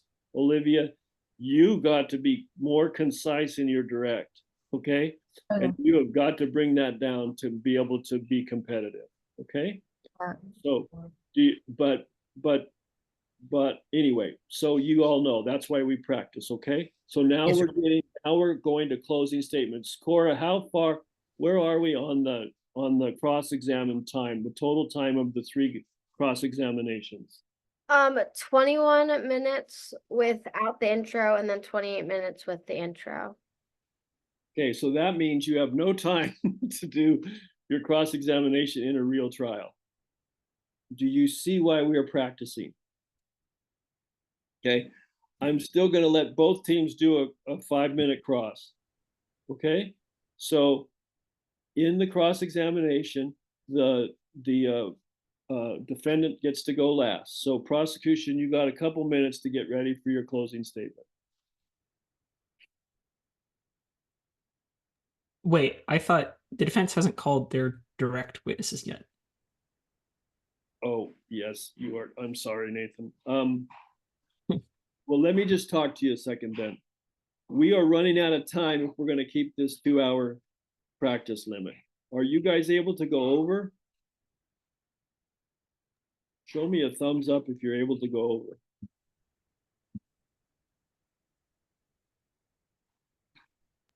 I'm not. Okay, so I can't either. you can't. I can't? Who just said that? Me. Cora? Okay. Yes. Timekeeper, we can. And me. And Katie, right? Yes, Okay. sir. So who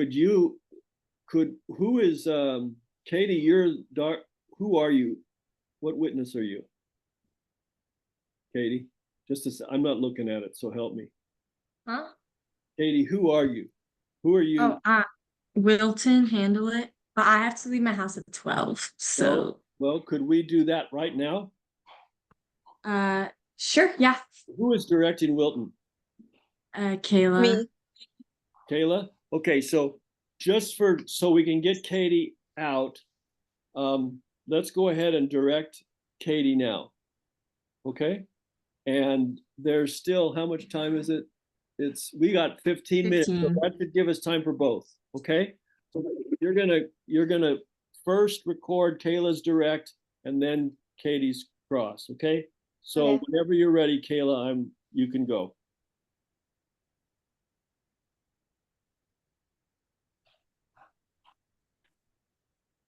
How do I introduce her? Just say, Your Honor, I'd like to call the witness to the stand and say their name. Mm-hmm. Your Honor, I'd like to call Will Handlet to the stand. Okay, then you come to the stand, say, hi, I'm Will Handlet, and then take it from there, okay? I will handle it. Okay, Kayla. Sorry, go. Where did you get an education? Oh, you can go with the first question. Okay, can you please introduce yourself to the jury? Hi, my name is Will Handlet. I'm 34 years old. You've probably seen me all over TV as the Texoma Handle. Where did you get an education? I got my education through Stanford Law. What's your current occupation? I'm an attorney and officer of the Court of Texoma. How many years have you been an attorney? About 7 years now. Time flies. Who were you to Nano? I was his estate lawyer, one of the best. Were you and Nano close? Oh yeah, I'd see this man at least once a week. Did Nano trust you? I would say yeah. I handled his wills for about 6 years. This is where I introduce Exhibit 5. Okay. From my understanding, you produced Exhibit 5. Is that true? Yes, it's true. When was Exhibit 5 executed? It was executed on October 15th of 2022. Can you tell me more about Exhibit 5? Sure. I watched Nano review the whole thing in detail and then observed Nano signing everything. And you can see from the pen marks that he was going through the bulleted list, checking it off and then he signed it at the bottom. Nano understood this process much better than any of my clients. He was my easiest by far. Have you ever heard Nano call Alex Ace? Oh yeah, numerous times. When? Well, Nano would say Ace and Alex in the same sentence a lot, and then sometimes he would even say, "You're my ace valet, Alex," to him. Objection, hearsay. Okay, Kayla, how would you, or explain why it's hearsay? She's asking what someone else said who's not here to. Okay, Kayla. But she witnessed it herself and say you don't have anything to back up that she didn't say that. We Okay. also don't have anything to back up that She did. you didn't say that. Okay, in this case, personally, I would sustain her objection, but you can just withdraw the question. Because Kayla, you've already said it and you've already placed it in the minds of the jury. So you can withdraw the question and move on and not argue, okay? But I'm going to sustain this. So go ahead, Kayla, continue. Has Alex been a constant part of Nano's wills? Yes, he's even in Exhibit 5. Can you read? Oh, I don't think. Should I have you read Exhibit 5? I might take that out.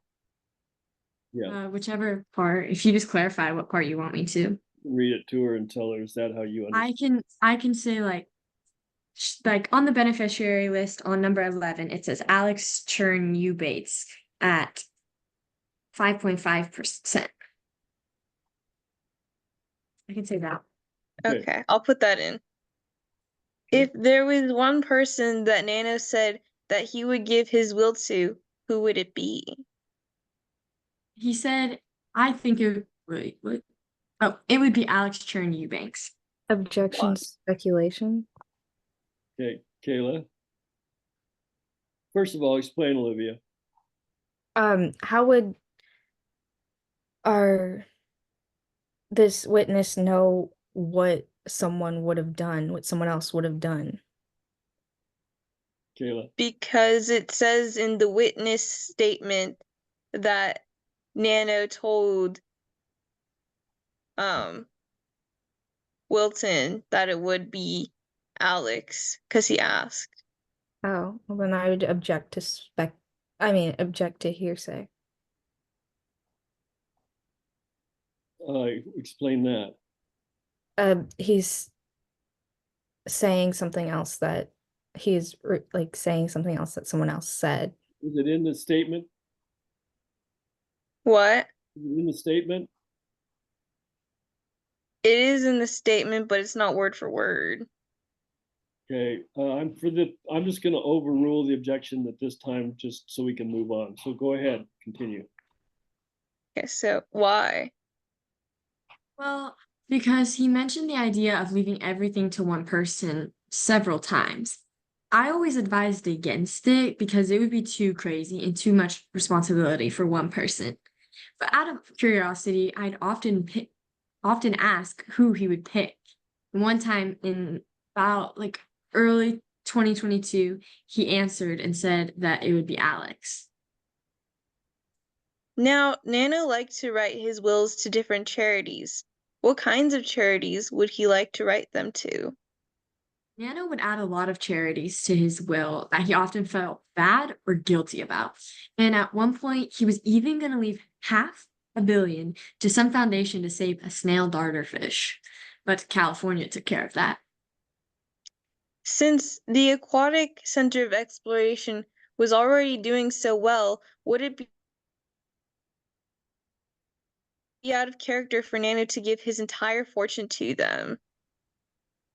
Yes, Chris Clear left the Aquatic Center of Exploration a large amount of money in the previous year, so there was no reason for Nano to leave his fortune to them, making it out of character for him. I'd object to character evidence. Okay, explain. You can't use evidence of his character to prove a point. Is the evidence in this evidence of the character written in the statements? Hmm?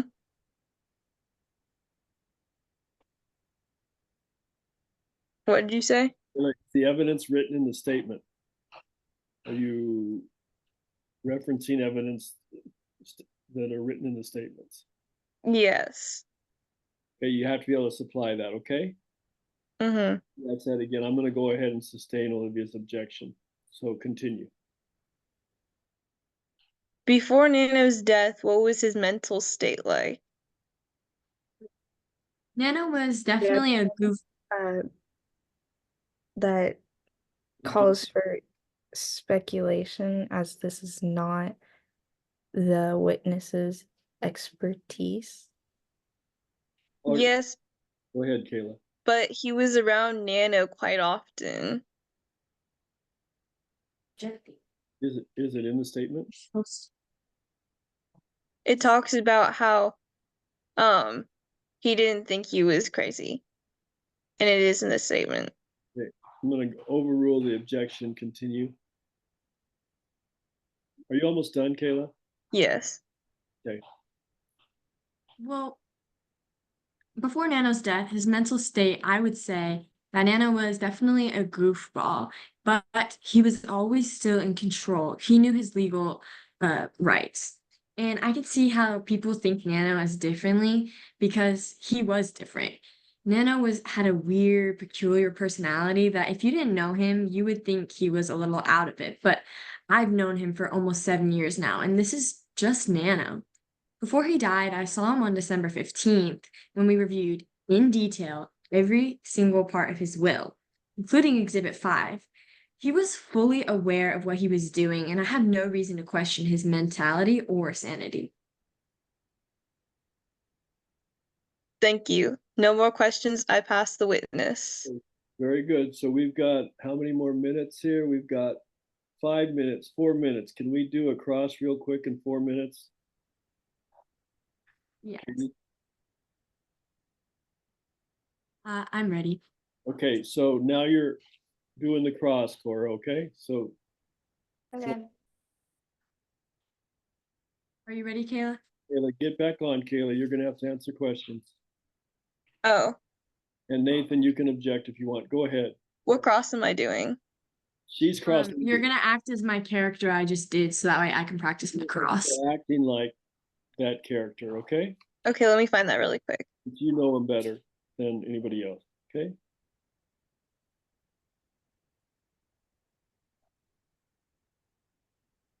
The questions don't have answers, Kayla, so it's just like based off Oh. of. Answer. But they're yes and no. They should be Mhm. easy. Okay, go ahead. Okay, You've been Nano's lawyer since 2017, right? right. And it was right after you had graduated? Yes. So would you say that you were his best choice? Yes. Objection, not well. How would I object to that? Because that's not the answer I want. Just say, we'll redo the question. Ask the question in a way to get the answer you want. So, okay. You had just graduated and you thought you were a billionaire's best choice? No. And say right or wrong, or Right. force them. So, Go ahead. so was Nano your best client? Yes. And Nano often left his money to random people, correct? Yes. And you even said you felt upset by not being included in the will, right? Yes. And you were surprised not even to be named? Objection, relevance. The council isn't connecting the relevance of Mr. Hamlet being included or not included in the will and his emotional attachment to that to any material facts at issue in this trial. Your Okay. Honor, the next few questions will relate to this one. Okay, I'll overrule the objection. Continue. Make it You work. were surprised. You were surprised not even to be named, right? Objection has to be answered. Yes. Okay, I'm sure. I'll Sorry, what did he say? I'll sustain that objection. He said asked and answered. Continue. Oh, I was just repeating it because you said after objection to repeat it, but okay. I'm sure that's hard for you seeing as y'all were very close friends. You felt resentful, right? Yes. And you even threw things, right? Objection relevance. Well, that has to be. Okay. So go ahead and say yes or no. Did you throw? Yes, I threw things. And you were the reason, you believe you are the reason you held it together for Nano all these years, right? Objection, Can you Your Honor, restate more that? prejudicial than probative. The council is introducing a lot of prejudicial facts about Mr. Hamlet that, again, haven't been connected to any probative issue within this case. Your Honor, he has mentioned in his fact statement specifically that he believes he was the reason it held together. This is just a restating. Okay, I really like that you brought that up, Nathan, okay? But I'm gonna, for purposes of the speed to get this going, I'm gonna overrule the objection. Please continue. You and Nano met every week to go over the wills, Yes. so you both knew it in detail. Yes. Nano was aware of his money's impact, right? Objection, speculation. There's no evidence that Mr. Hamlet would be aware of Mr. Design's mental state as to his own thoughts about the impact of his money. That can't be verified. Okay, Katie? Your Honor, in her statement, she talks about how they always meet together every week and that he knew what he was getting into every time. He knew it in detail. This is just further proving that.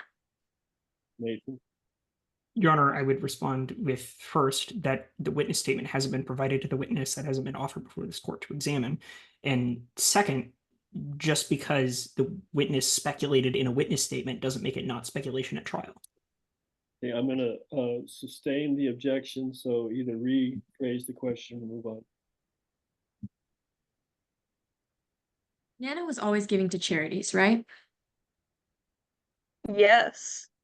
And you would say you knew Nano quite personally. Yes. So did Nano trust you? Objection, speculation. The Mr. Hamlet cannot verify a mental state of Mr. Design. Your Honor, considering they were friends, I believe that Wilton can answer as to whether or not, since he knew him personally, he would be able to say if they trusted each other. If I may respond to that, Your Honor, Please. I'm sorry, Your Honor. Yeah, go ahead, please. Respond. I would say that if the council wants to establish Mr. Hamlet's impression, they can ask a question about the impression, not a final conclusion as to Mr. Design's mental state. Can you do the question as his impression? I can reword it, Your Honor. Okay, thank you. Go ahead.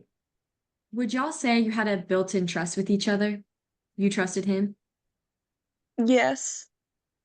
Was there anything to ever suggest he was mentally unstable or unfit? No. And you stated you believe he was thinking clearly while writing out his new will. Is that still correct? Yes. So any edits to his will you believed he understood? Yes. That's all, Your Honor. We pass. Okay, very good. Katie, good job. I know you're under a little bit of a pressure for time, so we're gonna let you go, okay? And Okay, thank you. great job of bringing up objections. You guys are doing really good with objections, okay? So very good. I'll keep communicating on the text if you keep your phone with you, Katie, so you'll see what's going on, okay? Yeah, and I can watch the recording.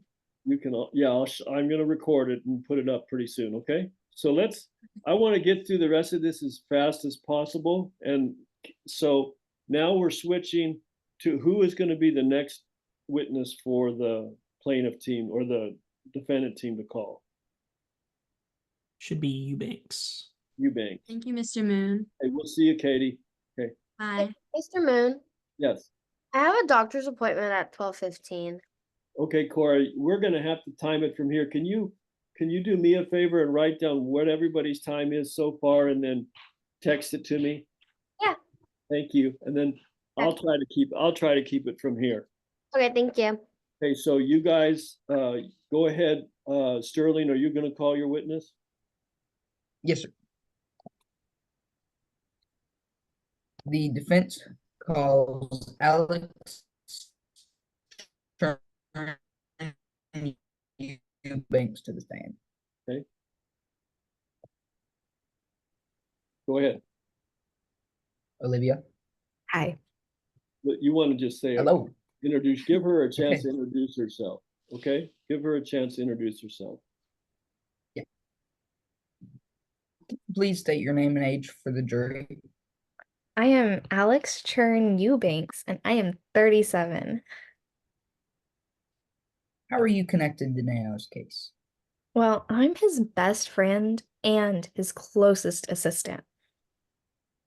Are you all good friends? Oh, for sure. He even helps me with my living expenses. Where did y'all meet? We met in college at MIT. And did he do well in school? Yeah, he was like the smartest person I had ever met at MIT.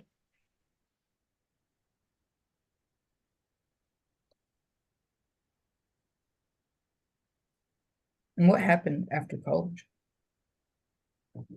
I began working for him as his personal assistant and valet. So did he become your boss? Yes, I was working for him and he paid me, so yeah. What was your friendship like? We were great friends. Like he took very good care of me and I would do the same for him. I knew him so well that he would even let me manage the staff and select his wardrobe. Did you two have nicknames for each other because of your great friendship? Yeah. One day I let him borrow one of my handkerchiefs with my initials ACE on it, and he said, "You're an ace." Did Nano ever call you by your nickname? Yeah, he called me by it like all the time. And what did you begin to see as Nano started working with the Aquatic Center for Exploration? I noticed that he started to not like think very well. So how did he process his thoughts?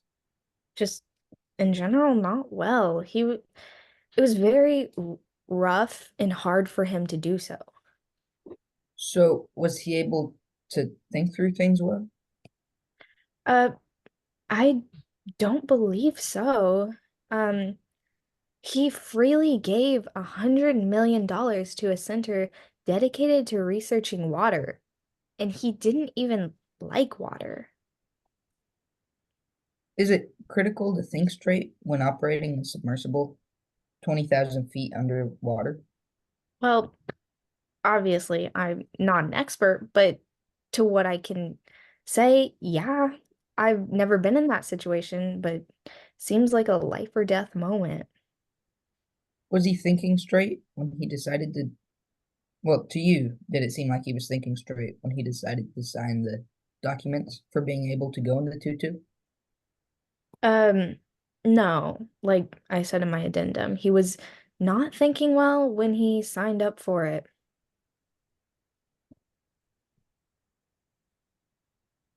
So, would he know the difference between you and the company for something as important as a will? Um, no, not at this time. I don't think, because this was very serious with about $14 billion. He would have had to think very hard about this, and because I've seen him not thinking straight, this would be a very bad time to have done this. And did Nano enjoy making money? I assume so, but he continued to make more, and it takes a lot of effort. Did it have value to him? As I previously mentioned, he took the effort, so it must have had some value to his eyes. Is it hard to let go of large amounts of money that someone had worked hard for? I mean, for me, it would be. I'm gonna interrupt here. Just let you Does know. it take a long time to decide to give $100 million away? Can you hear me? Yes. Okay, Sterling, can you? Yes, sir. Okay, Yes, sir. I've asked Nathan not to object because I want to proceed, get these things moving along so we can get done with it. But I'm telling you, there would have been a lot of objections. Okay? Yes, So sir. Speculation. Just continue, okay? Okay. Does it, if you had $100 million, would it take a while to think about deciding to give it away? I mean, for me, yeah, it would require some deep thought and planning, which Nano didn't seem to use. So for you, would $14 billion require a lot more thought? Oh, yes, for sure. Does someone need to process those thoughts before essentially giving away their money? I would definitely think hard about it before signing all that I had worked for away. Did Nano think about, to you, did it seem like Nano thought about the money he was giving away? Um, uh, Not really, because he was so determined, and like I said, he wasn't thinking much. So he wasn't in a position to have gone on a no, sorry, 20,000 feet dive. From the evidence I can collect, no. I pass the witness, Your Honor. Okay, you are at 6 minutes and 40 seconds. Okay. Okay, so now That's good. I just need to yeah, make it a little better. you can speed it up. Not so many A little objections.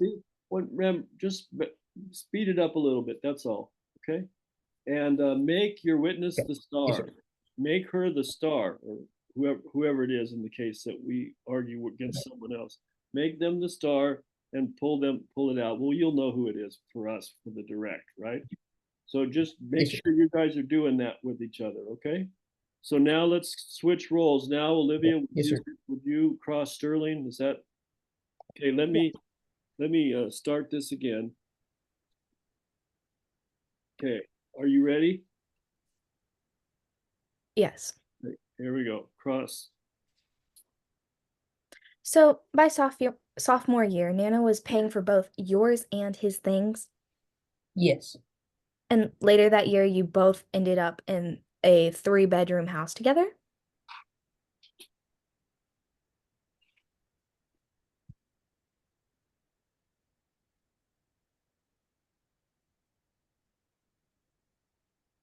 Yes. So after college, you lived in a 30-floor I building think, called Nano Tower. yes, I did. And you mentioned that Nano spent most of his time on the top floor, correct? He did, yes. And so that meant you had the 29 floors mostly to yourself? Yes, yeah, pretty much most of the time, yes. So he even left you a very generous amount of on his original will.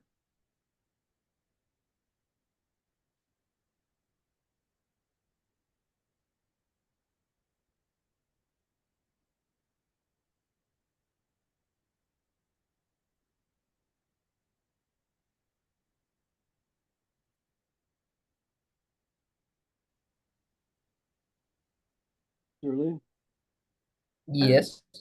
yes. Sorry, my internet's bad. Okay. Ask again. So he even left you a very generous amount on his original will. Yes, he left me a very generous amount. So you and your daughter live on the estate and have all your stuff paid for by Nano just by being his personal assistant? Yes, he's a very generous boss. And that's because you're his best friend, right? Well, not necessarily. I mean, he's a nice person, but also we are very close, yes. Okay. Well, you even claim that you were like one of his only friends through college, right? Yeah, he didn't have many friends. Um,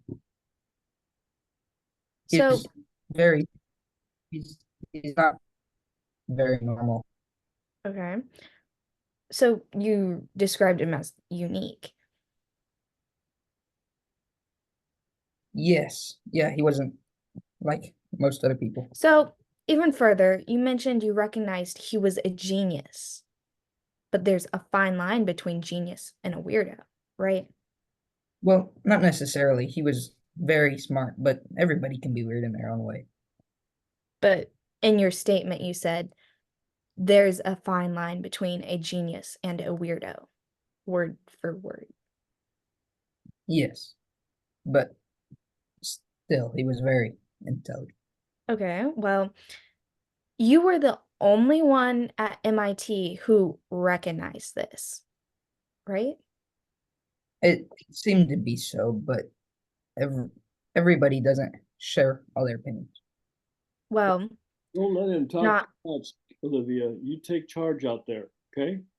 okay. Not only that, Nano was the only person at MIT who behaved like a genius. Yes, he was a very intelligent person. So, okay. So you mentioned he was acting strange recently. Yeah, like, I mean, you can tell that he's smart, but he was kind of not thinking very straight. So, but he wasn't always like this, you say? No, he, Well, you mentioned in college he had a freak out because he couldn't find a napkin, right? yes, but he was able to process his thoughts better. And And so you didn't think this was weird at the time. yes, but everybody has those moments. Well, Olivia, I want you to say yes or no. okay. Don't give me adding all this stuff. You be in charge out there, okay? Unless it's helping you. Okay. Objection non-responsive. You could say that, or just say Yes, sir. yes or no, or you could repeat it. Just whatever you need to do to keep him going, okay? Okay. Um, so you you didn't think it was weird at the time, yes or no?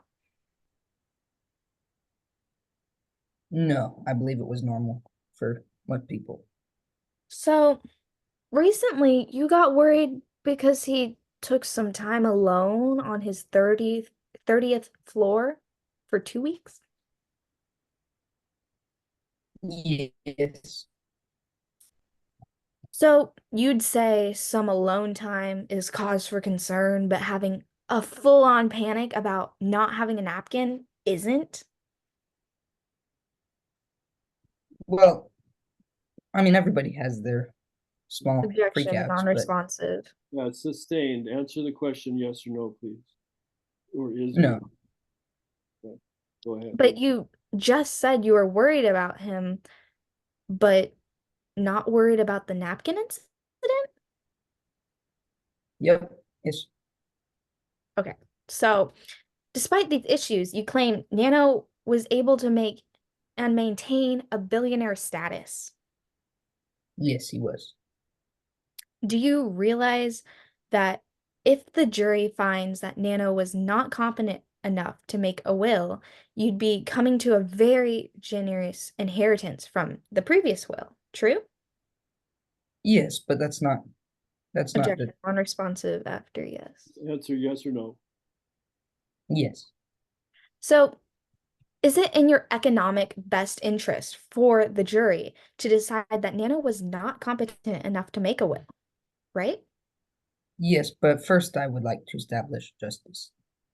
So, and if he wasn't competent to make a will, if he had these problems that you claim he had, then he wasn't competent enough to do a lot of things, right? Not necessarily. Well, you're trying to tell the jury that the only thing he was incompetent to do was make a will then, right? No, but at this time he wasn't thinking and like So, he knew things. so then if he can't, so then if he can't make a will, he can't do a lot of things, right? At this time, yes. So if you're saying it is true, then you took advantage of him because he wasn't competent enough to pay your expenses, to keep you as a personal assistant, to give you a salary, and let you live in his tower, right? No, I help him with a bunch of things, and I try not Okay, to. well, you're his personal assistant. You're the only one he thinks of as his friend. So when he was in his submarine, you decided to take a vacation. Yes, but there was And no. you remained there even after you found out about the death. Yes, I did. So when things go wrong, your vacation was more important. No, but I had nothing else to do, so Oh, there was okay. no reason Well, to stay. your time away from work and enjoying yourself was more important than coming back when Nano was lost. No, not necessarily. Then tell me, why didn't you come home? Because I had no work to do at the time. Okay. Well, no further questions. Okay.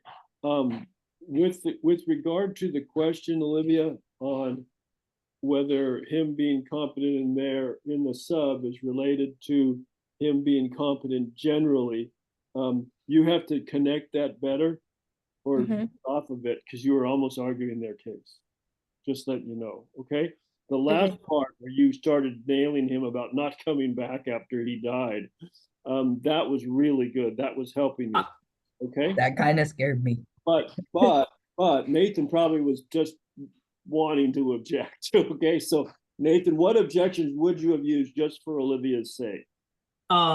First, when it seemed like you were implying some stuff, I'm not sure what, about the relationship between Nano and Alex in the beginning. I would have potentially, you might draw an objection to like relevance on 403B because it's not very probative and it's kind of prejudicial, like what you're implying.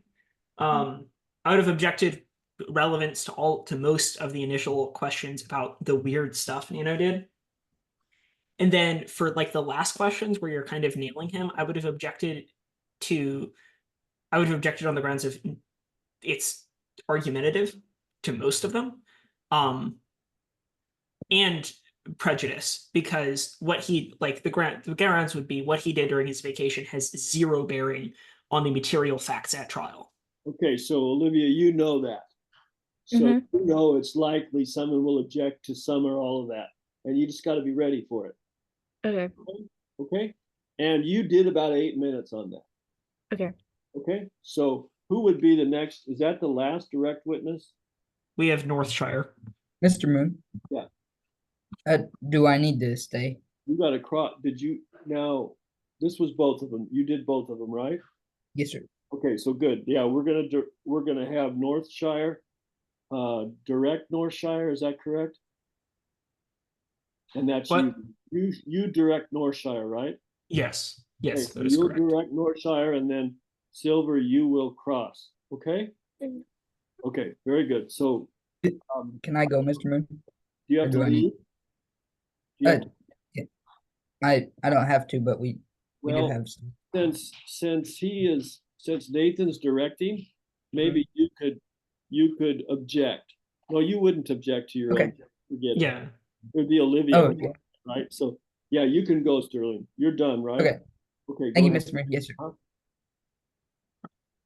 So let me reset this, and when you're ready, Nathan, you can start. The defense calls Dr. Max Northshire to the stand. All right. Could you please state your name for the record? My name is Dr. Max Northshire.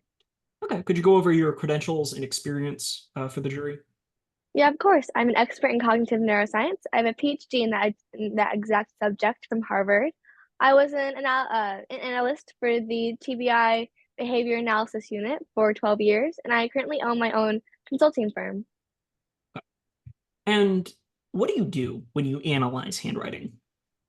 Yeah, for sure. I look at the handwriting to see if there's any signs of mental deficiencies, and then through that, I explore further with cognitive neuroscience. Okay. And you do this based on evidence? Yes, Okay. So, are you familiar with the evidence of Nano's behavior prior to the dive? I am. And have you studied the medical and observational reports of Mr. Design's conduct prior to the dive? I have. This is all, of course, I was asked for my expert opinion, so this is all for that sake. These are all pieces of evidence that you would normally consider when providing an expert opinion on the subject? Yes.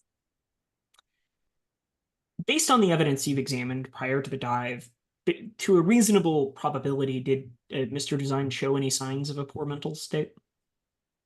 Yes, he showed lots of signs of what is generally thought of as dementia. Did any particular pieces of evidence, in your professional opinion, support that conclusion?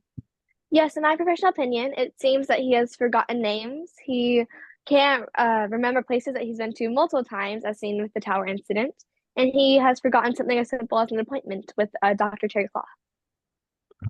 And in your professional opinion, was there any justifiable reason that these should not have been investigated further? No, even like a half-decent doctor would see these signs and would have looked further into his mental state and making sure that he's fine. And to your knowledge, based on reviewing the evidence in this case, were they reviewed further? No. Dr. Terry Clough just kind of took it as it was.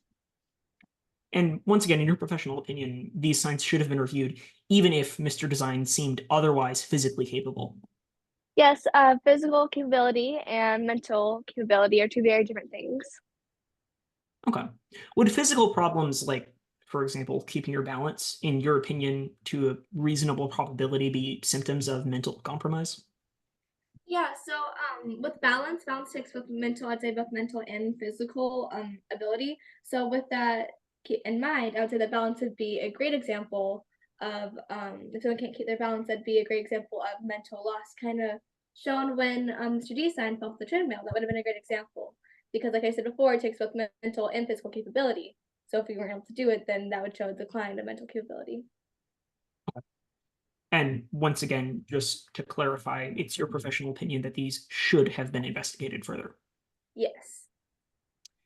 Now, let's pivot here for a minute. Have you examined what's been marked for identification purposes at Exhibit 1 as part of your investigation? Yes. Okay. Referring to Exhibit 1, were there any patterns that you observed in Mr. Design's handwriting throughout Exhibit 1? Yes, 1C shows rambling and poor capitalization. 1D shows random letters, misspellings, and notes about being sad, shamed, weak, and those likely point to depression. And 1E is cryptic and truncated and likely indicates him being withdrawn and detached. And all these are all clear indications of his mental and cognitive abilities being compromised. In your opinion, is there a reasonable medical probability that a loss of oxygen would have affected Mr. Design's cognitive capacity? Yes, motor functions and cognitive state, the loss begins of them at 15% oxygen. Unconsciousness occurs when there is less than 10% oxygen in the air, and death occurs at less than 8% oxygen in the air. Based on a forensic investigation of the evidence, how would a passenger experience a loss of oxygen on a vessel like the Tutu? Most likely, in my opinion, it would have been very, very gradual and unknown to Nano and Jesse as it was happening. Dr. Northshire, I'd like you to refer for a minute to what's been identified for identification as Exhibit 1F. How would you describe Mr. Design's handwriting throughout Exhibit 1F? In Exhibit 1F, it shows his handwriting degrades over time, and it's quite awful. Okay, and how would you, referring for a minute to what's been marked as Exhibit 1G, how would you describe his handwriting on Exhibit 1G? 1G, it's extremely degraded. It all but collapses. There is a clear difference from the pages dated earlier in the dive from the pages dated later in the dive, and it just shows how his mental abilities have been compromised. Okay, and so just once again to clarify, in your opinion, is this substantially worse handwriting than before the dive? In my opinion, yes. And based on your professional experience and medical probabilities, what does that indicate? It indicates the decline of his cognitive state. Okay. Assuming for a minute that the date and time on the will are accurate, how long would the will have been signed into the dive? It would have been signed 60 hours into the dive, which would well over the estimated 48-hour oxygen limit that it had. Okay. I'd like to refer you, Dr. Northshire, for a minute to what's been marked for identification as Exhibit 12 and has been pre-admitted into evidence. How would you describe Jesse Watkins's note in Exhibit 12? Sorry, repeat. Sorry, my speaker is bad. Sure. How would you describe Jesse Watkins's note in Exhibit 12? It was extremely poor handwriting, and while there's no evidence of prior poor handwriting in the dive, it just seems to be very, very awful, and it probably shows his declining faculties and also his cognitive state. Okay. Based on your investigation, was there anything else of interest in Exhibit 12? Yeah, so his last name Donna, he addresses her as Dorothy, which again also clearly indicates his declining mental health. Okay, and in your investigation, you didn't find someone else that Dorothy could have referred to? No, sir. Okay. Is it possible, based on your professional medical experience and opinion, that Nano could have rationed his oxygen supply to maybe last longer? No, in my opinion, that wouldn't have been possible, seeing as it would have the oxygen would have had to last 25% longer than it was supposed to. So no, that would have been scientifically impossible. Okay. Now, I'd like you to refer for a minute to what's been, again, marked for identification as Exhibits 1D and 1G, pre-admitted and pre-authenticated. Did these documents have something in common? Yes, they both have the sequence ACE in them, and they're both written by Nano. Okay. And in what context, in your professional opinion, does this seem to appear in on Exhibit 1D? So in 1D, they appear to be in an alphabetical sequence. So if this were to be true, that means that he has forgotten the M and N at the end of the alphabetical sequence. But besides that, that's all there is. Okay. Could you compare this to the sequence ACE on Exhibit 1G? Yeah, in 1G, they're enlarged, also not in an alphabetical sequence. But besides that, they're essentially the same. Okay. Do either of these sequences have a upward pointing arrow? No, in Exhibit 1G and in 1D, the ACE, sequence ACE doesn't have any upwards pointing arrows. Though, if you look at Exhibit 1D, G does have a upward pointing arrow in the word though. To clarify, you've examined all of the exhibits that have been considered in this trial, correct? Yes. Okay. And does the logo of the Aquatic Center for Exploration, does it contain such a arrow? Yes. So what does this indicate to you in your professional opinion? This indicates to me that ACE and 1J does not have any special significance. All right, enough of the questions, we pass the witness. Okay, that's 8 minutes. That's almost 9 minutes. Okay. Okay. Just a note on time. Uh-huh. I think because as I recall, we have 25 minutes in Uh-huh. total for direct. Yep. Do you think that's I can cut some of those questions out, but You might. Let me just. I'm going to add it all up and put it up on Okay. on the Google stream on what the times were. We're over. Probably we were in the last section. So, but it'll give us an idea to learn, right? Okay. So I'll get the times up total on the Google stream after we're done. Okay. Okay. And again, I still want to like clarify that there's analysis of the handwriting. There's a debate over, again, whether that's a fair inference. I would contend it is based on what Northshire says in his witness statement, but that's debatable to the point where I just included it so that Mr. Ziegert could look at it. But That's good. Olivia, Yes. what was there anything particular you would have objected to? No. On this particular one? No? Well, they may object to you on that, Nathan. yeah, and Just be ready, okay? yeah, okay. Before we start the cross, is there any questions? Okay, so now you get to cross Nathan, okay, Silver? Okay, so I'm gonna reset this. And I do have a question. Yeah. While I'm being crossed, I could object to the questions I would be asked. Well, you probably have to because Sterling's gone. Okay. Right. Okay. Yeah. But you may want to, just like we've done, make mental notes of it. Okay. Cool. Very good. And then we'll talk about it afterwards. So ready? Go. Right. Dr. Northshire, you stated previously in your witness statement that there was only 40 hours of oxygen supply, and therefore Nano could never have signed the document on November 3rd, correct? As I recall currently, I think that is what I stated. I'd want to double check just to be sure. Okay. Well, okay, so I don't know if this is when I should bring out Exhibit 2, or can I just reference it? I'm Like, sorry. do I have to bring it? If I want to talk about Exhibit 2, do I have to bring it, like, do I have to introduce it, or can I just reference it? You can just for now, just reference it. We'll go over that later. On to Exhibit 2, there was enough oxygen aboard the 2-2 for 3 adult men for 48 hours. Is this correct? I'd have to look at Exhibit 2. Well, so in that case, I probably will. That's why you introduced Right, them. I'll probably bring it in, yeah. So yeah, it shows that there's enough oxygen for 3 adult men aboard the 2-2 for 48 hours. But there were only 2 human beings according to the evidence, right, Dr. Northshire?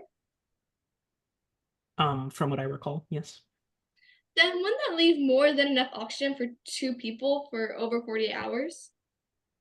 I mean, that assumes a lot of things. I feel like that assumes, like, theoretically, if we assume that the schematics were followed, that it was loaded with 48 hours for 3 adults, if we assume all of those things, then sure, but other facts would seem to contradict that. Okay. But, okay, going on. You claimed in your testimony that the effects of the dwindling oxygen would have been somewhat gradual in the 2-2 and likely unknown to Nano as it was happening, correct? Again, I'd have to double check to see that I did say that, but I do seem to recall saying that, yeah. Okay, but did you later state that Nano was succumbing to traumatic mental stress brought by dwindling oxygen and the realization that he would soon suffocate inside the 2-2? Sure. I mean, I think that those two statements are totally compatible. Say Yeah. right now, you could say non-responsive. Because you want to get a yes or no answer for him, okay? Or else he's gonna take all your time, okay? So you got to take charge, just like I told Sterling and Olivia. They have to take charge. You have to take charge when you're crossing, okay? And Nathan, you're doing the right thing. Keep them going as long as they want to, okay? So go ahead. Okay, objection non-responsive. You would say non-responsive and then ask for a yes or no answer. I think that's what you asked, okay? Okay, and then so yes or no answer, Dr. Norshire. I mean, I would agree that I said that. Sure. Okay. Good. Okay. Next. And so by stating that Nana was both aware and not aware of his dwindling oxygen, you're contradicting yourself, right? No, I'm not contradicting myself. Okay, because that's enough. No. So now go to the next question. If no, what would you ask next? Okay, so both being aware and not aware of a contradiction. So yes or no, is being both aware and not aware a contradiction to you? if that was what I said, but I think you're taking what I said pretty grossly out of context. You could repeat exactly what you read, what he said at this point, and then ask again. Okay? So keep that in mind if this happens. Okay? You can go to the next question. Okay. Okay, and then I go into Dr. Norshire, would you classify balance as a physical capability? I'm sorry, could you repeat the question? Yes. Would you classify something as balance as a physical capability? I would. Sorry, just I'm having a little bit of trouble hearing you. You're asking if I would classify balance as a physical ability. Yes. I mean, yeah, I would say balancing is a physical thing. Okay, and so with that, you also said previously though that physical capability and mental capability are two very different things, right? Yeah. So then are you not contradicting yourself again? No, they can be different things, but still related. Like mental decline doesn't necessarily show physical decline, but physical decline can act as a symptom of mental decline. Okay, and then do you agree that Mr. Desai's handwriting was not great even before his experience on the tutu, having looked at his signatures before? Yeah, sure. But having not great handwriting doesn't degrade over time. Objection not responsive after saying so. And then finally, Once you say actually, objection, once you say objection non-responsive, let the judge deal with it and then proceed. Okay? But go on with your next question for time's sake. that's all I have. Okay, very good. So that is you are at 5 minutes and 16 seconds for the cross. Okay, so when you are crossing, slow down a little bit. Okay, when you were doing the direct, your speed tended to contribute to your expertise, but when you're doing the cross, it distracts. So just ask the questions real clearly, and we will practice this some more. Okay. So great first time though. Excellent job, Silver. Any Olivia, is there anything you would have said? No. Connected to anything that you heard or? I Oh. think there was something, but I forgot what it was. Nathan? Because I think I would be the one objecting. Oh, that's correct. That's correct. Because Sterling's not here. We established that. I would probably have objected to, I don't know, because I think there's an argument to be made that it was kind of badgering the witness to refuse, like, or I would have, I'd have to look at specifically, Look it over. but I probably would have objected to uh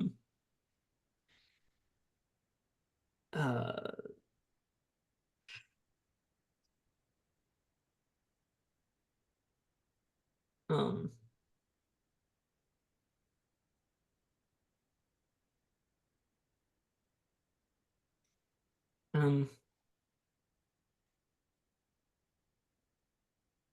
I mean, I can't think of any one question specifically that I You will. objected to. I think you might draw some objections if you keep not letting Northshire if you don't let him explain, but that's Okay. debatable, obviously. Well, keep that in mind. You can use it if when in doubt, object. Okay, I want you to take risks. We have to take risks and be aggressive, especially when we're objecting. Okay, so it doesn't hurt if you're wrong. What's the worst case scenario? It gets overruled, right? But but it's good. It's good to try because it's disruptive and it might make a difference in how your case goes. So it also shows that you know how to use the rules of evidence. And one of the things, the categories or criteria the judges use is that they know how to use the rules of evidence and they know their case. You don't have to wonder all the time, and they're not always looking up trying to remember something. You guys know, witnesses and attorneys, what you're doing and what you're talking about. Okay, so now we're going to go to closing statements, and I'm going to let Olivia go first, and then I'm going to let Sterling go. I'm sorry, not Sterling, Nathan. And you'll get 5 minutes, even though neither team would have 5 minutes to do. Well, you would on this part of it, but on the last part of it, we lost a lot of time. Go ahead. Well, I thought that because I actually looked this up. Okay. The closing time is separate from the direct time. It is. You're correct. You get 5 minutes regardless. That's true. Okay, Yeah. good. You both get 5 minutes. Remember, though, the prosecution can use 4 and then, or just use whatever they want to start with, but they'll have a minute left over if they save the time, and they can use it afterwards. Okay, got it? So Olivia, you're up first. Okay. Ladies and gentlemen of the jury, Your Honor, this is a case of a man who wanted to leave his wealth to something he truly cared about. Nano Design was a billionaire and local celebrity. The submersible was not in incipient stages. It had been tested 4 times before this tragedy. Completely unexpected. So when he met his tragic fate in the submersible, the community was shocked. Nano was a guy who loved the tutu, and when he was determined to do something, he would do it no matter the cost. But when he was in the submersible, he understood he was dying, and he decided he would make his last wishes through a quickly written will. This was his last chance to change his will, so he took his opportunity. However, he made a small mistake. He quickly wrote the will and referenced the Aquatic Center for Exploration as ACE, which, hang on, crystal clear confirms their logo and primary way of referral was the Aquatic Center for Exploration. If ACE referred to something else, like an inside nickname that no one else heard, how could it be tied back to the correct person if no one knew who it was? Nano was a genius. He would know to use a name that others also knew so the will could go to the right place. He would not make a will to be found where the recipient was unclear to the person reading it. The Aquatic Center for Exploration is the obvious true ACE addressed in the will. Now, you may ask, was it a valid will? Yes, it undoubtedly was. We have shown through the witness, Alex Chern Eubanks, Nano was always a guy who acted a little strange, so this behavior wasn't unusual for him. It was just his genius shining through. Even Dr. Terry Cloth confirms that they saw nothing mentally wrong with Nano. He scored perfectly fine on the test he was administered for his mental state. Nano was a weird guy, but weird does not mean crazy. Alex testified that Nano was always... Wait, hang on. Wilton states that he believes Nano was perfectly sane when he wrote the will. There was no way the defense can claim he was out of his right mind.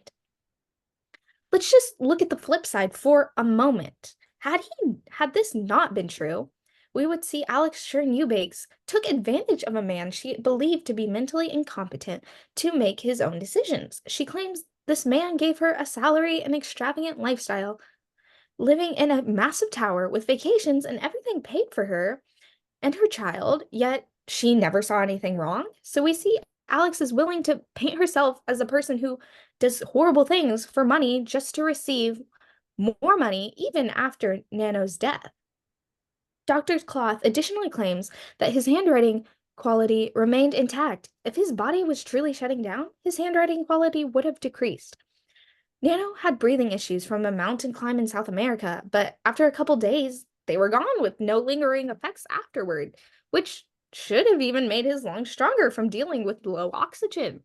Mr. Lung even further confirms by testifying that Nano underwent low oxygen scuba diving training, showing his strength and calmness when dealing with low oxygen. Nano often spent massive amounts of money, continuously generated massive amounts of money, which shows his understanding of his wealth. Nano managed his own finances, as Jackie Lung confirms. Nano himself spent $300,000 on scuba training. He often met with his lawyer, Wilton, to discuss and edit his will every week, showing he knew the impact he would have. Nano wrote this will and left it to the Aquatic Center for Exploration. So the Aquatic Center for Exploration could continue their deep sea exploration and allow their technology to become more ubiquitous around the world, allowing the ocean to become a less dangerous and unknown place. Ladies and gentlemen of the jury, knowing all of this, we are confident you will decide in favor of the prosecution. The only way justice will be served. Okay. That is 4 minutes and 30 seconds. Okay. What's ubiquitous mean? Widespread. Are you sure your jury will know that? I guess I could use a different word. Say widespread. Keep it as simple as possible. It's a great, I love it. That's part of your vocabulary, but you want to make sure you're communicating it as commonly as you can and just in case, okay? Unless you know you got a bunch of college professors or something there, okay? So you technically, I don't know, would they give you 30 seconds at the end since she used 4 minutes? So you got 30 seconds left at the end, okay? Okay. So, Nathan, you're up, okay? May I proceed, Your Honor? I'm sorry? Your Honor, may I proceed? You may proceed. Throughout this trial, we've seen a consistent thread. Not once has the plaintiff been able to clearly demonstrate that, on balance, the evidence proves the terms of the jury charge, that Mr. Design was competent, that he intended to designate the Aquatic Center for Exploration as the recipient of the will. But on balance, the evidence demonstrates quite the opposite, that Mr. Design wasn't competent when he wrote the holographic will, and according to the most reasonable interpretation of the will and the evidence surrounding it, intended to name Mr. Eubanks as its beneficiary. Turning first to the overarching question, that of Mr. Design's competence, I'd like to sort of address an issue that the prosecution has raised throughout their, or plaintiff has raised in their closing statement. They said that, well, Mr. Design was a genius, and an eccentric one. Being eccentric doesn't equal being incompetent. We agree, of course, but they're sort of misrepresenting the timeline here. We're not alleging that Mr. Design was always incompetent, far from it. When he gave Mr. Eubanks a house to live in, he was entirely competent. Rather, the decline in competence occurs over time, as we can see from the expert testimony of Dr. Northshire, who examined all the evidence in this trial, as well as accounts of Mr. Design's behavior at the time, according to the normal practice of behavioral analysis. His testimony demonstrates numerous lapses in Mr. Design's mental state, but relatively close to embarking on his ill-fated voyage, from mispronouncing Mr. Lung's name, to missing appointments, to even losing physical control over his own body. Indications of his deterioration were clear as day. Dr. Clough failed to investigate them, but this only showcases her own failure to act responsibly. Dr. Northshire's analysis of Mr. Design's handwriting while on the submarine also shows a clear pattern. As oxygen ran out, Mr. Watkins and Mr. Design's cognitive functions did too. That's why both handwriting and samples show a deterioration over time. Bad handwriting doesn't get worse within the span of a couple hours. It stays the same. But if your handwriting is becoming worse because you're losing mental functioning, that's when you begin to see a pattern. There's also no evidence that Mr. Watkins had poor handwriting, yet his handwriting was just as clearly impaired. And darkness and a lack of light wouldn't have made Mr. Watkins apparently refer to his wife by the wrong name, as Dr. Northshire's testimony again demonstrates. While Mr. Lung tried to dispute this by referencing intermittent hypoxic training, I wouldn't let this confuse you. By his own admission, Mr. Lung has never actually verified intermittent hypoxic training's effectiveness with anything outside of his own opinion. So the issue in this regard is largely about one question. Should the jury trust speculation, empty conjecture, or hard facts and observable evidence? But setting this aside, let's turn to the second issue before this jury today. What did Mr. Design mean when he wrote ACE? Well, the clear meaning of the will specifies Alex Eubanks is the recipient. As Mr. Eubanks' testimony shows, Alex was perhaps one of Nano's closest companions. Even if others never heard him called Ace, he was often referred to as Ace by Nano. They spent so much time together, it's not improbable that no one else would have heard it. Testimony from Dr. Northshire shows that the ACE in the notebook bears similarity to an earlier passage where Mr. Design appears to have written the alphabet, seeming to demonstrate that Mr. Design appears to have imparted no special meaning to the letters. Testimony from Mr. Hamlet shows that Nano had long considered leaving money to Alex. And when questioned, as Mr. Hamlet's testimony showed, Nano had specified Alex as someone he could leave his entire estate to. And as Mr. Leclerc admitted upon cross-examination, Mr. Design had already given the center $100 million, $50 million more than what they had asked for. Mr. Hamlet's testimony also established that the Center for Exploration didn't appear on the will, even though in Mr. Hamlet's telling, Nano often made charities that interested him recipients. In this matter, the question for the jury is again simple. Which is more reasonable? That an eminent billionaire would leave his entire estate to a foundation in whose submersible he is currently buying, and that has never once been made a recipient of any part of his estate before, and to whom he has already left a $100 million gift, or that this billionaire would leave his estate to a lifelong friend that had already been identified as of someone to whom he could leave his entire fortune. The choice, of course, is the jury's. The facts are clear. Well, Mr. Design was incompetent to make a will when his intent in writing the will clearly shows Mr. Eubanks was intended. Okay, you had 30 seconds left. Okay, so if you slow down just a little bit, you'll be great. Okay. Sorry, I couldn't tell what your hand signs were at the end. I thought they were telling me to stop. That's why I cut that off. No, they were trying to give you 30 seconds. I couldn't figure out Okay. a way to do it. Are you ready? Did you have more? No, I would have just said what I said a little more elegantly. Well, then good. Just you'll have cards. We'll be holding up cards for you during the match, okay? So it'll be simpler. But and you talk a little fast and just a little slower will help you communicate better, okay? But it was a great first start for both of you with the close and the open. They went great. So excellent job. We just have to tighten it up a bit, okay? And if you want to work with me, Olivia, I know Mr. Zeiger will want to work with you too to tighten that up a little bit on the direct especially, then we'll do that. I will let Mrs., as soon as I get this recorded and up to YouTube, I'll send it over to Mrs. Taggart and let her decide. I'll tell her to forget about the time, to not use that as a qualification, okay? But the next time we're going to have to, the time will be a factor, so we have to get our ducks in a row. Any questions before I let you guys go? Any final thoughts? Okay, for the points of legal stuff that you brought up, Nathan, appreciate that. Thanks for doing the diligence and doing the work, okay?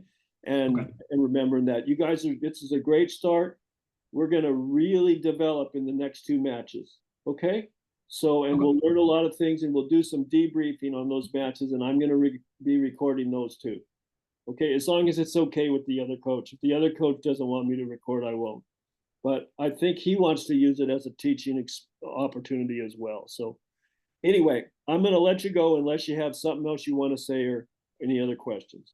Okay, well, you guys did a great job. And I'm super excited about where we're going to go next week. And just have the rest of your weekend. Thanks for staying a little longer and being leaders. And have a great weekend, okay? Okay, we'll see you later.